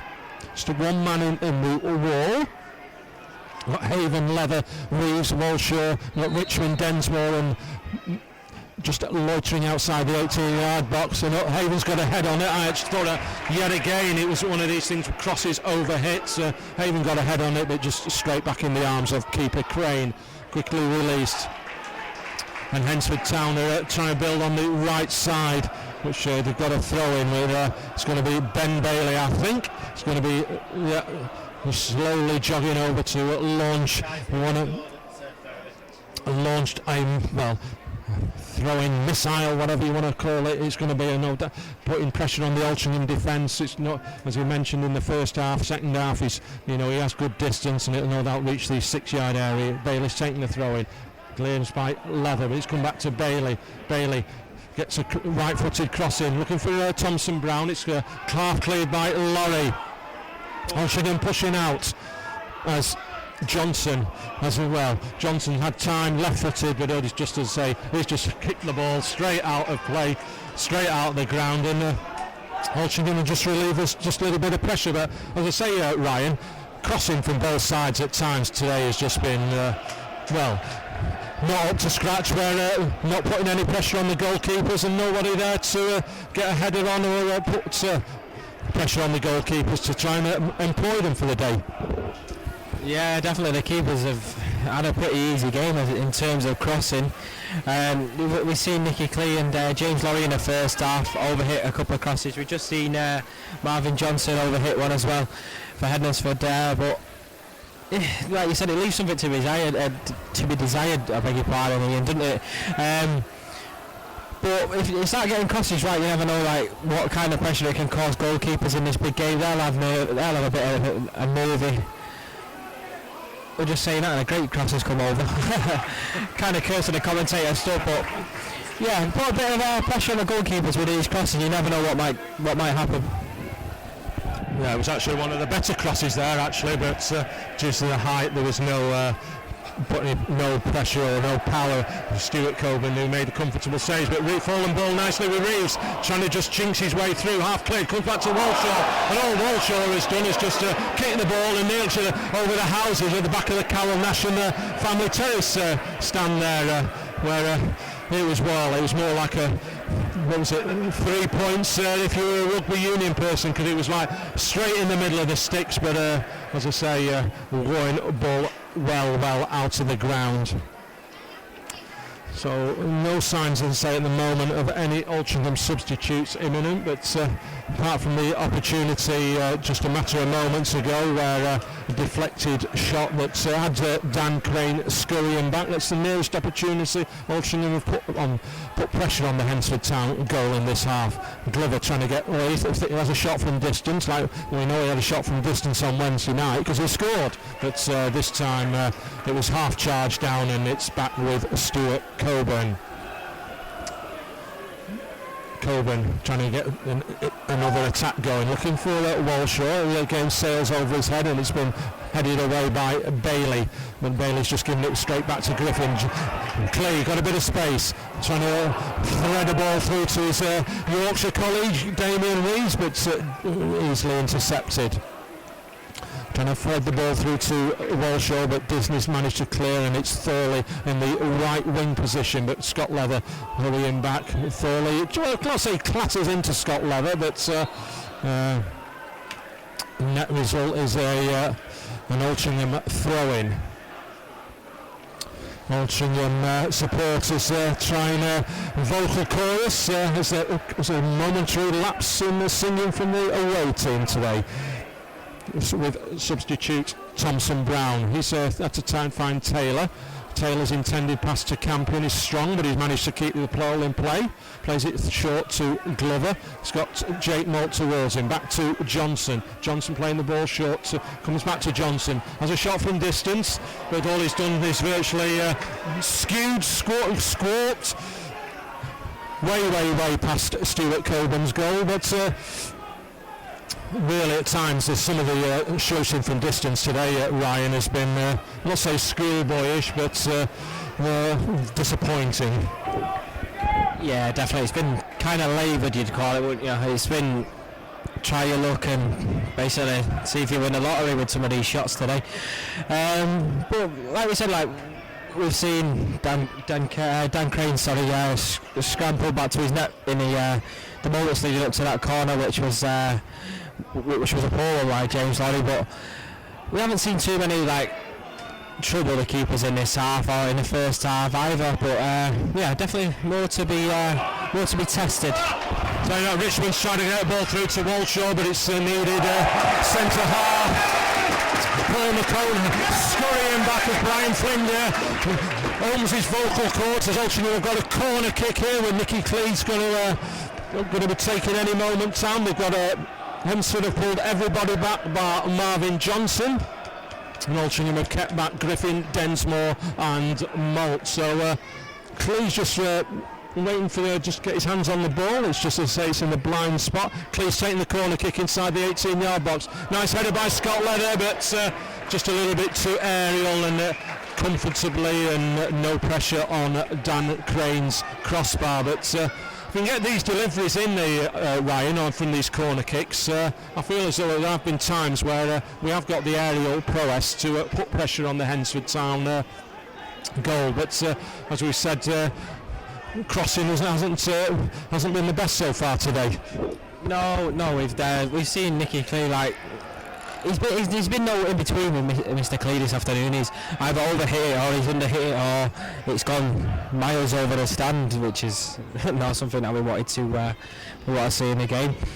But yeah, as soon as we start the crossing, like we were saying before, and sort that out, we might have a decent chance of putting a bit of pressure, because both teams do have some big players, and sort of, you never know, could trouble the defences, and could be 1-0 up either way.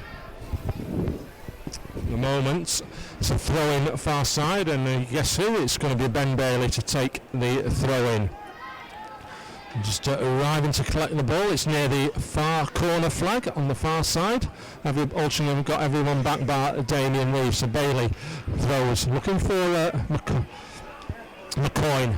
Actually comes back off a tame header back in the arms of Stuart Coburn, who quickly releases the ball to Densmore as Laurie in front of the home dugout plays the ball back to Densmore.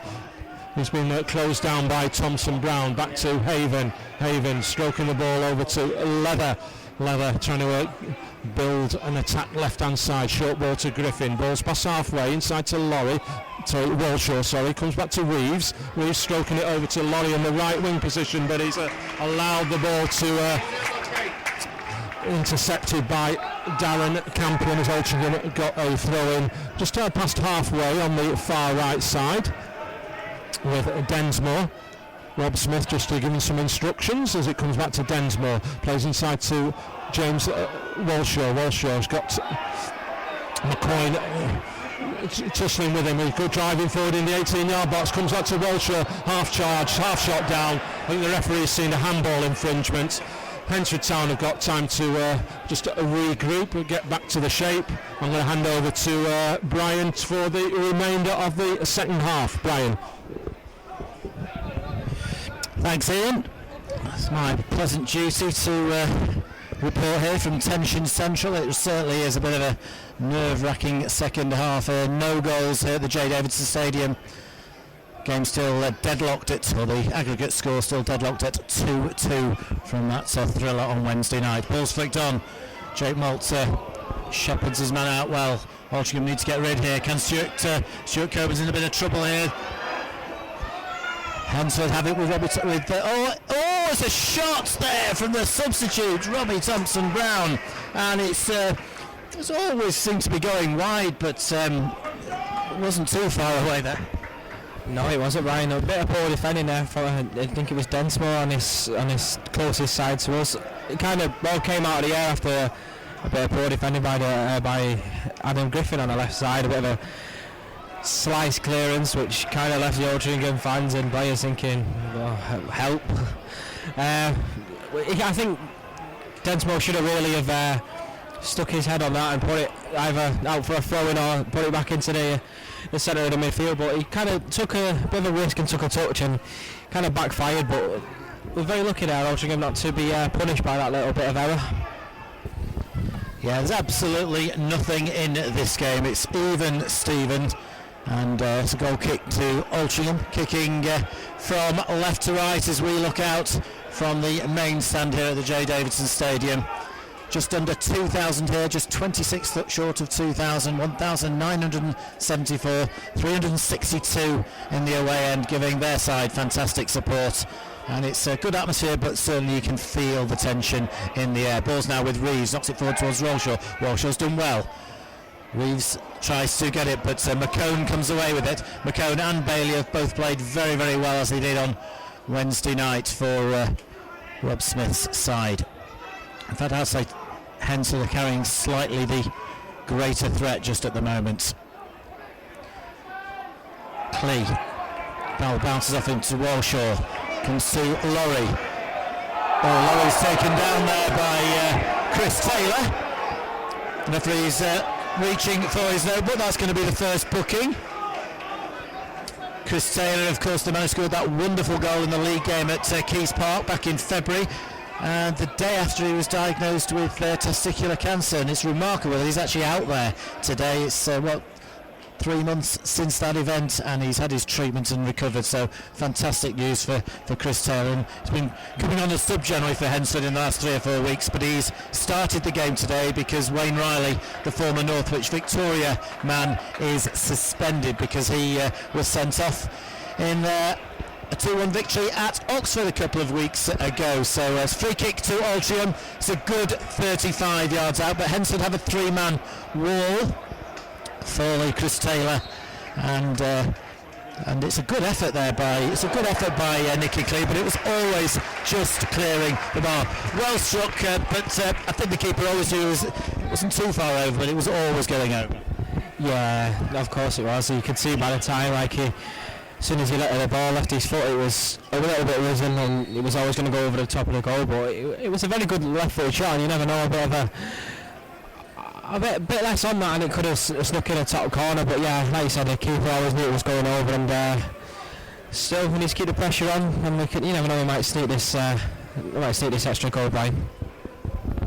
Let's hope so. Hednesford are bringing on their second substitute of the game. Marvin Robinson is the man coming on. We're not quite sure who's coming off at the moment. It is Chris Taylor. Perhaps that's no real surprise. He's an excellent player, Taylor. He's the man, the architect of most free kicks and corners for Rob Smith's side.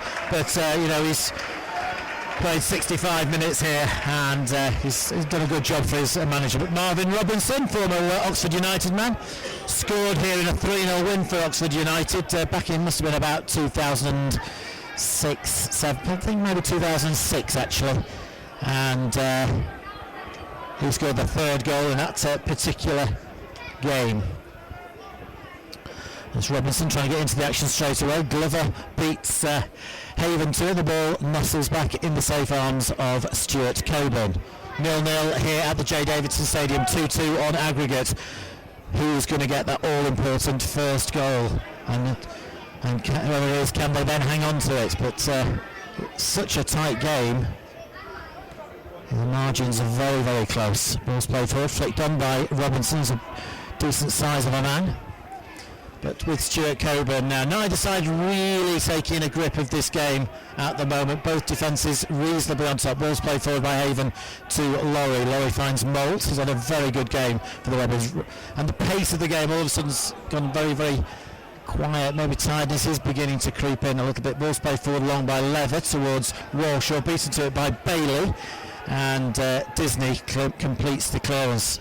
We're getting a little bit scrappy. Ball's played forward, headed back by Molt, headed back by Bailey. Simon Richmond jumps with Jake Molt and heads it on. Glover to Alex Melbourne. Campion hoists it high. Glover. Scott Leather's done well there. He's under a strong physical challenge from Marvin Robinson, but once again, he made a couple of errors in the first half, but he's generally put in a good performance, Scott Leather. So the latest in the semi-final that we have was Guiseley had taken the lead at North Ferriby, so it's Guiseley. North Ferriby 0, Guiseley 1, 3-0 on aggregate, so it almost seems certain that it will be Guiseley who take their place in the final. They'll definitely be away from home, and they'll be away to either Altrincham or Hednesford. That's a real bad error, poor concentration by Adam Griffin. Scott Leather rolled the ball straight to him, he's just let it roll under his foot, and one or two mistakes beginning to creep in now. It's a throw-in to Hednesford over on the far side. Absolutely nothing in this. The game's on a knife edge. The stakes are so high here. Throw in by John Disney. Headed on by Robinson. Up goes Griffin. Finds Malt. Nice ball by Malt out to James Laurie. Laurie's looking for... it's a poor ball by Laurie, intercepted by Darren Campion. Campion comes across the halfway line. Good flick on by Danny Glover. Finds Robbie Thompson-Brown. Thompson-Brown has got a really good goal here back in November in Hednesford's 3-1 victory. Ball comes to Campion. Chance here for a cross. He's got Thompson-Brown. Thompson-Brown back to Campion. This is threatening. Ball's dinged in. Oh, it's a good one. It's going to be a goal. It's a goal. Hednesford have scored. The ball's come across from Darren Campion, and Tom Foley at the far post has headed in, and you could see that danger coming. There was strong possession, and it all came, I'm afraid, from a bad pass from James Laurie. Yeah, I can't really elaborate on much what you just said, Brian. I'm a little bit gutted in all honesty. The ball's come down the left hand side, a great crossing by the skipper, who's run away jubilant as you can expect. Like you said, you could see it coming by and the ball came over. No one really closed the ball down. Great play by number 17, Robbie Thompson-Brown from this left hand side with Campion. Ball's come across, and you don't really miss on 2 yards, do you? Not in this game anyway, and it's put Hednesford 1-0 up, unfortunately for Altrincham. A big passion and determination now to turn this around, Brian, hopefully. Yeah, that's a real shame, but the threat was coming. Robbie Thompson-Brown and Darren Campion had traded 3 or 4 passes between them, and eventually when the cross came in, there was Tom Foley drifting at the far post, and it was a fairly comfortable, easy finish at the far post. He had no chance for Stuart Coburn to make a save. So Altrincham have only now got 11 and a half minutes to save their season. Tom Foley, the former Worcester City captain, has given the Pitmen the lead here. So and there's been absolutely nothing in this game. The goal could have come from either side. Neither side really creating too many chances, but it's Hednesford who've got the all-important goal, and Altrincham are struggling to create chances in the second half. So Hednesford now looking to slow the game down. Ben Bailey is going to take another of these huge long throws. Can Altrincham get back into this? We've just got 11 minutes to go here. Bailey taking all of his time, as he has done throughout the game. It's not just a tactic employed since Hednesford took the lead. But in he comes Altrincham. I've got to defend and concentrate here. Up goes Luca Haven. Good header. Comes to Rory Thompson. Again out to Bailey. Cross comes in. Danger. Good header by Sean Densmore. Nicky Clee heads it clear. Comes to Alex Melbourne. He's been quiet in the second half. Plays it out wide. Ball's played... left foot cross comes in, headed clear by Scott Leather, but Altrincham can't get the ball at the moment. Hoisted high again into the edge of the area. Up goes James Laurie, headed on, comfortable for Stuart Coburn. So Hednesford are on the brink here of taking their place in the final against Guiseley next Saturday afternoon. Altrincham really struggling, just can't get the ball at the moment. Since Hednesford scored, Altrincham just haven't had the ball. Robbie Thompson-Brown now knocks it to Danny Glover. Glover's... That's a really poor decision, referee. I'm not quite sure exactly what's happened. Altrincham are going to bring on Tom Marshall. I suspect that means that we're going to go 3-5-2. For me, it would have to be probably Adam Griffin who's the man who should come off here. But yeah, it is Griffin. So I think Altrincham are going to go 3-5-2 with Haven, Leather and Marshall at the back. That's going to push Densmore into the right hand side of midfield to push on with Nicky Clee wide, and then we've got Moult, Richmond and Laurie in the middle. In fact, Laurie's just taking his place behind the front halls. It's 3-4-1-2. Less than 10 minutes to go here. In fact, 9 minutes plus added time to go here. Altrincham 0, Hednesford Town 1. 3-2 to Hednesford on aggregate. Altrincham have played their first substitution. Hednesford have already made 2. Tom Thorley, the scorer in the 78th minute for Hednesford Town. Ball's not long. Nice Stuart Coburn, headed clear by Ben Bailey. No real sign that Altrincham are going to get an equaliser here, I'm afraid. Luca Haven has a throw in. For some reason was going to take a drink there from Matt Doughty, but thought better of it. Stolen a few yards. Ball's headed on. Up goes Haven. Good shot. Marshall knocks it forward. Campion launches one. Jake Maltese, for my mind, probably been the best Altrincham player today. That looks like a foul by Moult, though. Yeah, he has. He's conceded an unnecessary free kick on Tom Thorley right down by the corner flag. So Radio Robin's main sponsor, of course, Ashley Mowers Garden Machinery, and our match commentary sponsor this afternoon, SK Kits. Free kick to Hednesford. They lead by a goal to 0. Surely a second would kill Altrincham. Altrincham seems to have lost heart, lost energy since that goal came in, since that goal was scored in the 78th minute. Tom Thorley is going to take it right-footed, and it comes. It's a dangerous one. Oh, and it's a really good chance. Marvin Johnson Rose got up well at the just inside the 6-yard box, and he's just headed it over. But that easily could have been a second. Yeah, definitely. Like Altrincham, like you say now, Brian, Altrincham have definitely been deflated by that goal, as any team would be. But this is where, like, you think about Manchester City when they did it against QPR, and you think, right, come on, guys, if they can do it. I know they're a considerably bigger team than Altrincham. Right, but we've got to think, can we do that? Can we replicate something like that? We need 2 goals in a space of 8-9 minutes. We can do it. We're definitely a team who've got that passion.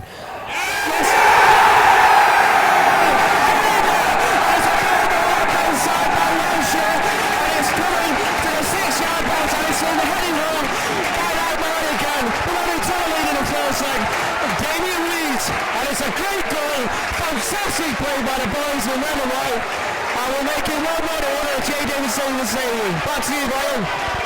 Unbelievable stuff there, unbelievable stuff there. Nicky Clee threading the ball through to James Walsh on a delicious cross from Walsh. He's closed the defender for the first time. Reedy was there, heading the goal in. Fantastic stuff, really out of the blue, because Alty just hadn't started. That is a get out of jail card free. Now, what's going to happen here? We've got 6 minutes plus added time to go. Damien Reeves. Oh, it's just unbelievable, because Altrincham had shown no signs of responding at all, and then all of a sudden, Cleese sending it through to Walsh. And there was a great cross from the Altrincham leading scorer, and there was Reeves, who just planted a header past Dan Crane, who again had no chance. So it's all opening up now. Are we going to get a winning goal? That was fantastic stuff. Well done, Reevesley. Well done, James Walshaw. Well done, Nicky Clee. And Walshaw, here he is, knocks the ball back. Comes to Nicky Clee. Clee launches one. Reeves is up. He's heading it off. Oh, God!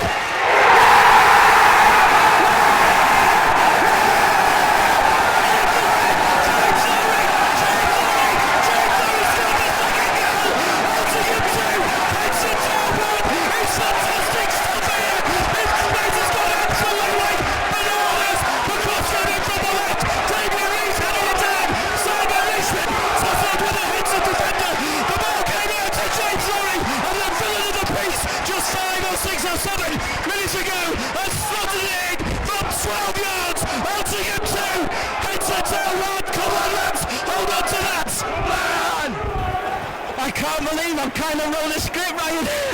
We were going back to the City game last year, the year before, should I say, and I was saying, can we bring it back? Come on, a bit of fire and determination. And oh my God, what an absolutely fantastic 5 minutes this has been. Altrincham have absolutely shown why they are one of the best teams in the Skrill North, and they deserve that goal, that second goal, the amount of pressure they put on Hednesford. I'm absolutely flabbergasted. I mean, voices going, everything. That's you, Ryan. Unbelievable stuff. Now, hang on, lads, concentrate. Come on, this is where we earn it. Good headed by Nicky Clee from Campion's cross. On the way things have gone in the last 7 or 8 minutes here, anything could happen. Ball's coming, it's a dangerous one from Tom Thorley.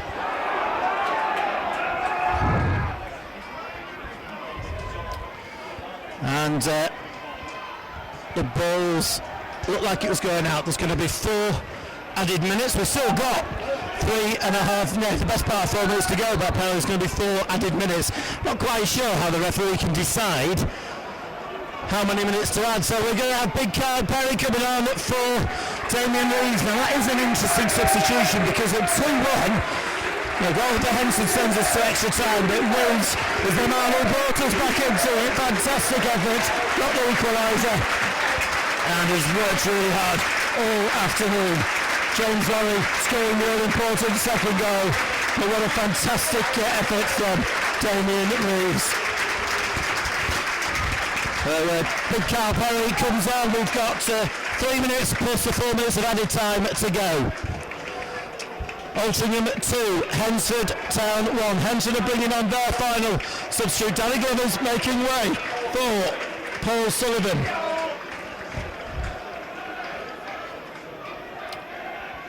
That's the 88th minute. So Altrincham have used 2 substitutes. Hednesford have used all 3. So drama, 0-0 to the 78th minute, but actually we've got some defending to do here, leading by 2 goals to 1. Ben Bailey launches another huge long one. Up it goes in the air. It's headed on it. Oh, please eventually get it cleared. Here comes Ben Bailey. Now not taking his time as he was for that throw in just a few minutes ago when Henson were leading by a goal to 0. Up goes Nicky Clee, bounces off his right knee. So great effort. Oh, it's a superb effort. Stuart Coburn has managed to tip it round. A wonderful effort. I think it might have been Alex Melbourne. I'm not absolutely certain. But wonderfully it was Melbourne who scored the first goal on Wednesday night. But Henson throwing everything forward. Oh, the keeper's coming forward. Here comes Dan Crane. Oh, he's been told to go back.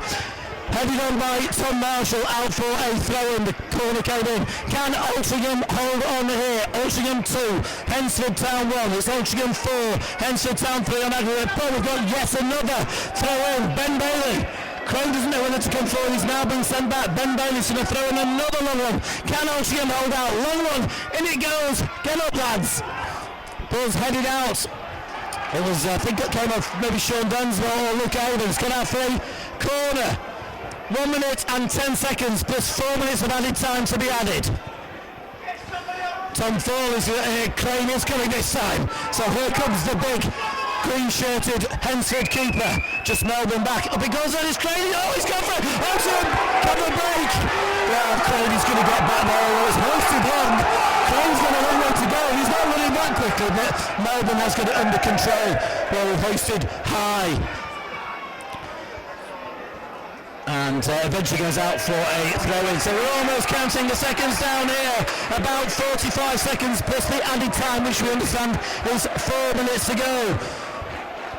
3 goals in 8 minutes. Absolutely turned this game upside down. Tom Foley for Hednesford on 78 minutes. Then 2 goals in a couple of minutes by Damien Reeves on 84. That's got to be a foul, referee. Surely a foul on Kyle Perry.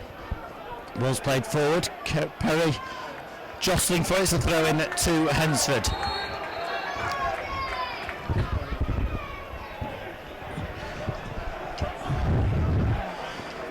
Throw in to Hednesford. Disney takes it. It's going to be 5 minutes. We understand it's 5 minutes. 5 minutes of added time, and we're into them. So 5 minutes for Altrincham to hang on here. Altrincham 2, Hednesford Town 1. This is dramatic stuff. And I've got to say, Henson have responded well since they came on. Good play by Tom Marshall. Oh, but Henson have got the ball back again. But the legs are flying in. Henson throwing men forward. Can Densmore get there? He can, he does well. But Henson pick up the loose ball. Comes to Campion, the man who supplied the cross for the goal. Nicky Clee, great header from the edge of the area. Headed forward. Headed takes on. Oh, there's a chance. Cameron. Oh, Stuart Coburn's going to get to that. So this really is heart attack stuff here in Tension Central. That is the J. Davidson Stadium. 1,974 here, 362 from Hednesford. It's Altrincham leading by the odd goal in 3, 4-3 on aggregate. Balls played forward, up goes McComb. Walshaw does well, but it's headed on straight through to keeper Crane. 1 minute of the 5 gone, 4 to go. Balls played forward, Marvin Robinson, up goes Leather, beaten to the ball. And Hednesford looking dangerous here. Oh, it's an opportunity. Great block by Tom Marshall. There's done really well from Paul Sullivan's knock in. Ben Bailey, halfway line for Hednesford Town. Hednesford knock a diagonal ball in. Up goes Marshall's header, and it's comfortable for Stuart Coburn. 3.5 minutes to go here. 210 seconds for Altrincham to hang out. Stuart Coburn has the ball in his hands. Coburn kicks right-footed up towards Kyle Perry. Headed clear by Bailey. Are we going to hang on, Ryan? Oh, we're definitely going to hang on by it. I hope so, because I don't think my young heart can take more of this. Oh my God! Up till 12 last night working. We were speaking to Mr. Rowley last night, and he was saying, I'm very confident. I'll tell you about my little bit of a jinx before the game. I haven't this year, while I've been down and commentated on a few of the games, and I come and watch a Stockport game at the start of the season. I have never seen Altrincham lose this season, and I don't want today to be that day. And it was looking like that until the 83rd minute, and then pops Reeves, pops James Lowry, and 2 fantastic goals have made my voice disappear. Back to you, Brian. So I'm just handing out what's the remainder of James Lowry's mother's fantastic millionaire shortbread. 2 pieces left. We're sharing 1 piece left now. So, ball's played forward. Bailey bounces off his back. Almost 3 minutes gone here. James Lowry knocks the ball back. Bailey hoists it forward, intercepted by Sean Densmore. Knocks it long. It's going to be picked up.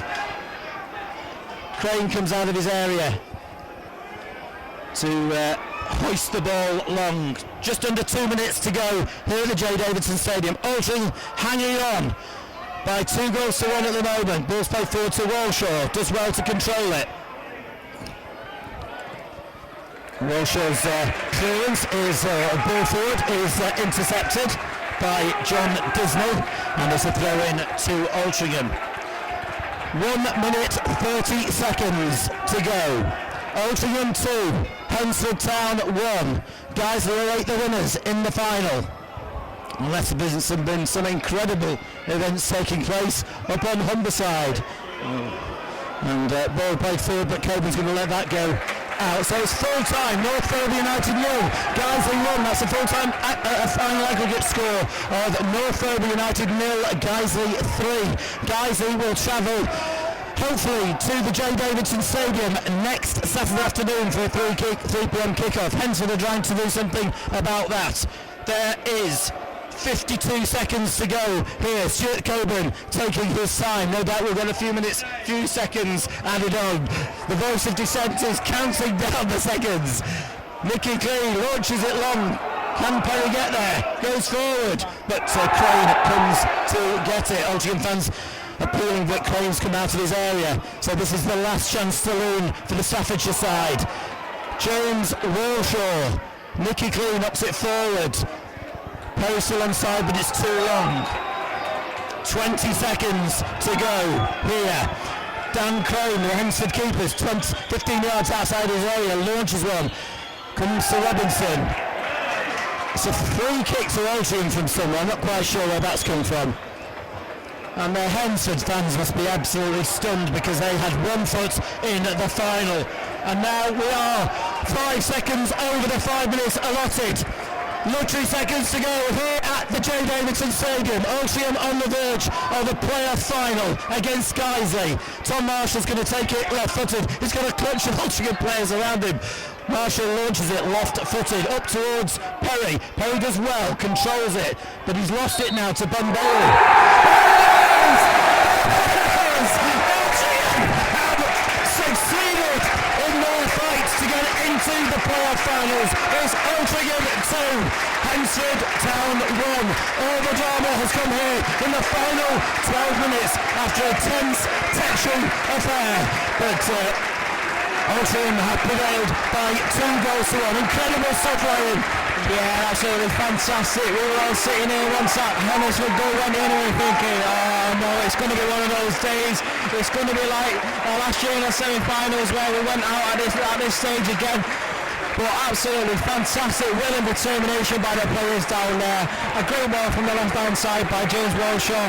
Give it on a plate for Damien Reeves to put home. And then a bit of a 5-6 yard goal scramble in the next 2 minutes of the game, sent everybody into fever pitch here at the J. Davison Station, David Wilson Stadium I should say. Absolutely brilliant stuff. All the players and all the staff are on the pitch, clapping the fans who have been absolutely fantastic throughout this game. Been there from the start to finish, cheering the lads on, and it was prevailed. Over to you, Ian. Yeah, great scenes all over J. Davidson Stadium. Altrincham have gone over to the popular side. We're not out of the way. The Stuart Coburn salute in a minute. He's rallying the supporters. That is a festive salute from Stuart Coburn. We've had a day and a half of it here at the J. Davidson Stadium. Final score in the Skrill North semi-final, second leg, Altrincham 2, Hednesford 1. Dramatic finish. And we're talking to Damien Reeves, who scored the all-important equaliser in the 84th minute. Damien, strange game, really. There was very, very little in it. It was a much tenser affair than Wednesday night, which was a fantastic game.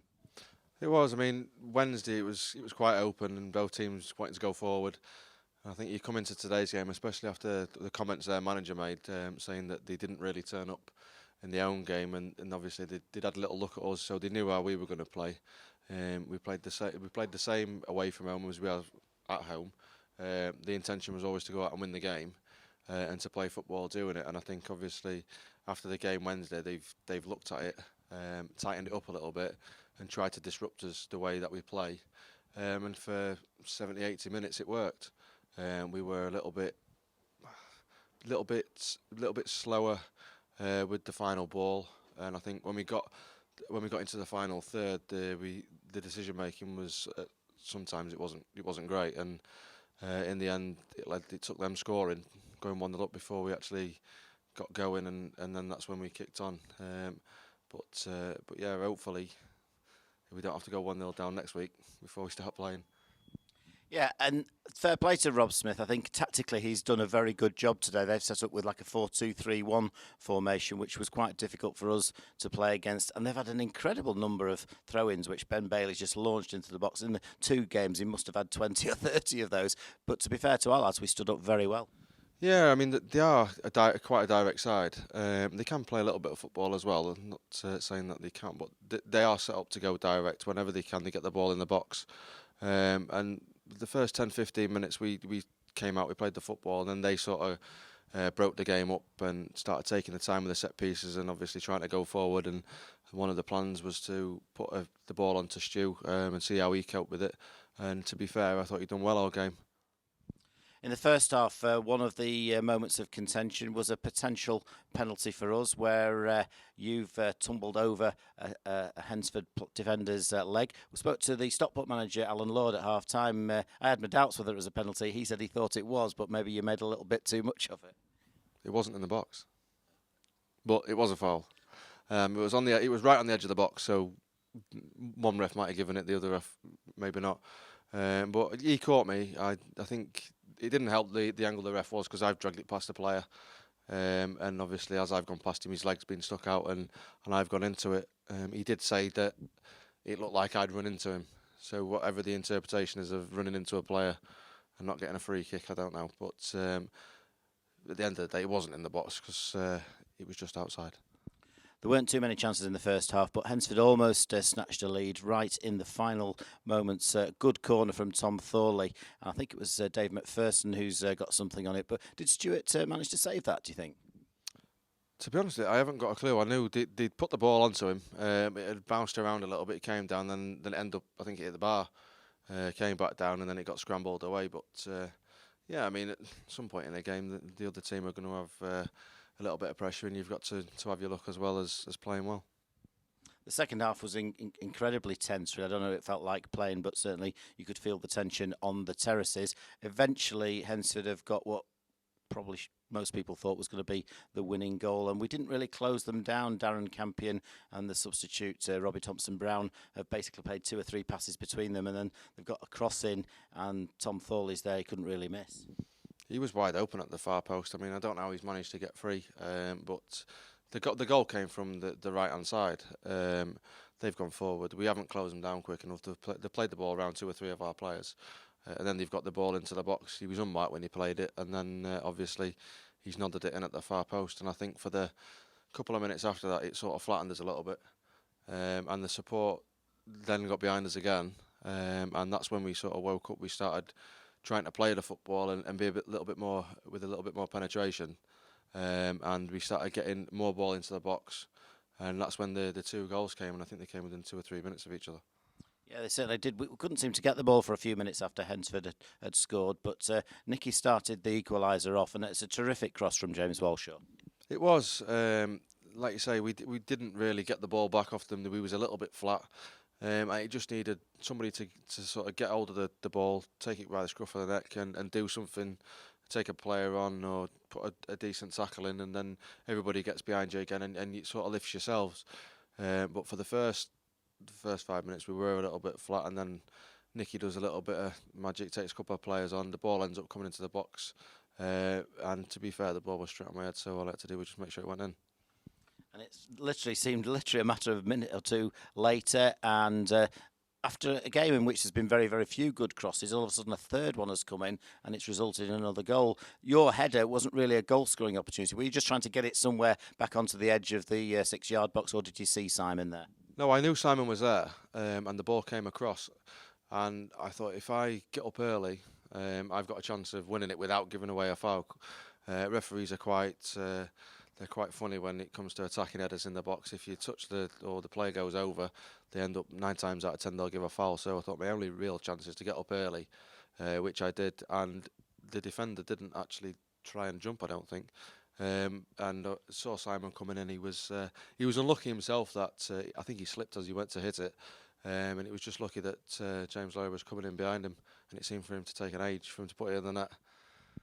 And for not the tallest of players, you've got a pretty good spring in your step, and it was a well-timed jump. It was. I mean, I win my fair share of headers. I mean, I'm not 6'6" or a Peter Crouch, and that's not my game really. But yeah, whenever I have to, I'll put it about and I will try and do that. But sometimes it works and sometimes it doesn't.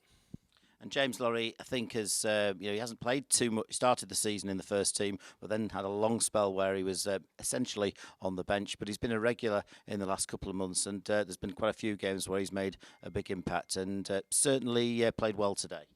He has, and I think he's been a key player for us in the last month or so. I think he's been a little bit unfortunate that he found himself not playing. He always is a player that can unlock an opposition. He'll not have a great game, but he can do something magic. But in terms of the actual team performance, we certainly didn't play anywhere near as well as we did on Wednesday night. But I've got to say, one player who I thought had a great game from start to finish was Jake Moult.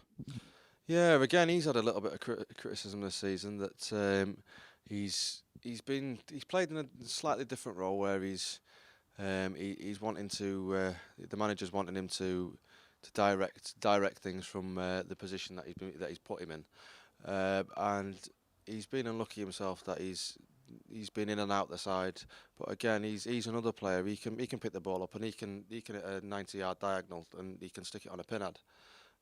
So he's been key. But I mean, you can go through the whole team and everybody's played a part. So I think you've just got to hope that at the right time everything comes together. And I think towards the end of the season, especially Wednesday and then again today, it has done. So we've got one more game left next Saturday, and hopefully we can just keep it going for another week. And nearly 2,000 here today. It was a terrific atmosphere, bright sunny afternoon, and the fans stuck with us. They did. We went 1-0 down. It went, like I say, it went a little flat for a couple of minutes, but then they got behind us. And I think that actually gave us a little bit of momentum when really there wasn't any. and we tried to play the ball in the final third and then penetrate them a little bit more than we have done for the rest of the game, and it paid off in the end. Guiseley now next Saturday. They're certainly the informed team in the latter stages of the season. Had a terrific victory over North Ferriby, who they've beaten 4 times now this season. So that's going to be a very, very tough encounter. But we've got every chance being at home. We have, and I think if you look at it, Guiseley are another football inside. They like to play football. And I think that will suit us as well, because we like to get the ball down and play football. And at the end of the 90 minutes or however long it takes, you will just see that 2 teams playing football, and obviously the one that plays a better football on the day will win. The one that takes the chances, and I think if we get the crowd behind us again, because we've got home advantage, I can't see why we can't. And Conference North playoff final, that's somewhere where you've been before. You've scored in the final against Hinckley back in 2007. Lee Sinnott was the manager when you were at Farsley. So hopefully you're looking for a big repeat of that next week. Yeah, and I'd say to a few of the lads, I said last year and I've said again this year, it seems strange because every team that he manages, they always seem to go on a very good run after Christmas. When we was at Farsley a few years ago, we actually went up through the playoffs, and we were sitting below mid-table, and then after Christmas we went on a ridiculous run, something similar to we did last year here, and we ended up winning the playoffs. So yeah, it seems to be a little trait that he's got going with his teams, that the second half of the season they seem to hit consistency and start playing well. So yeah, I mean, like I say, I've been there before, and I know what it's all about, and hopefully I can score again and we can win. That's Damien Reeves there, scored the all-important equaliser in the 84th minute in this afternoon's 2-1 victory over Hednesford Town. 4-3 on aggregate to Altrincham. And now we look forward to next Saturday, 10th of May, kick-off 3 p.m. Guiseley are in town for the Conference North playoff final. What a fantastic event that's going to be.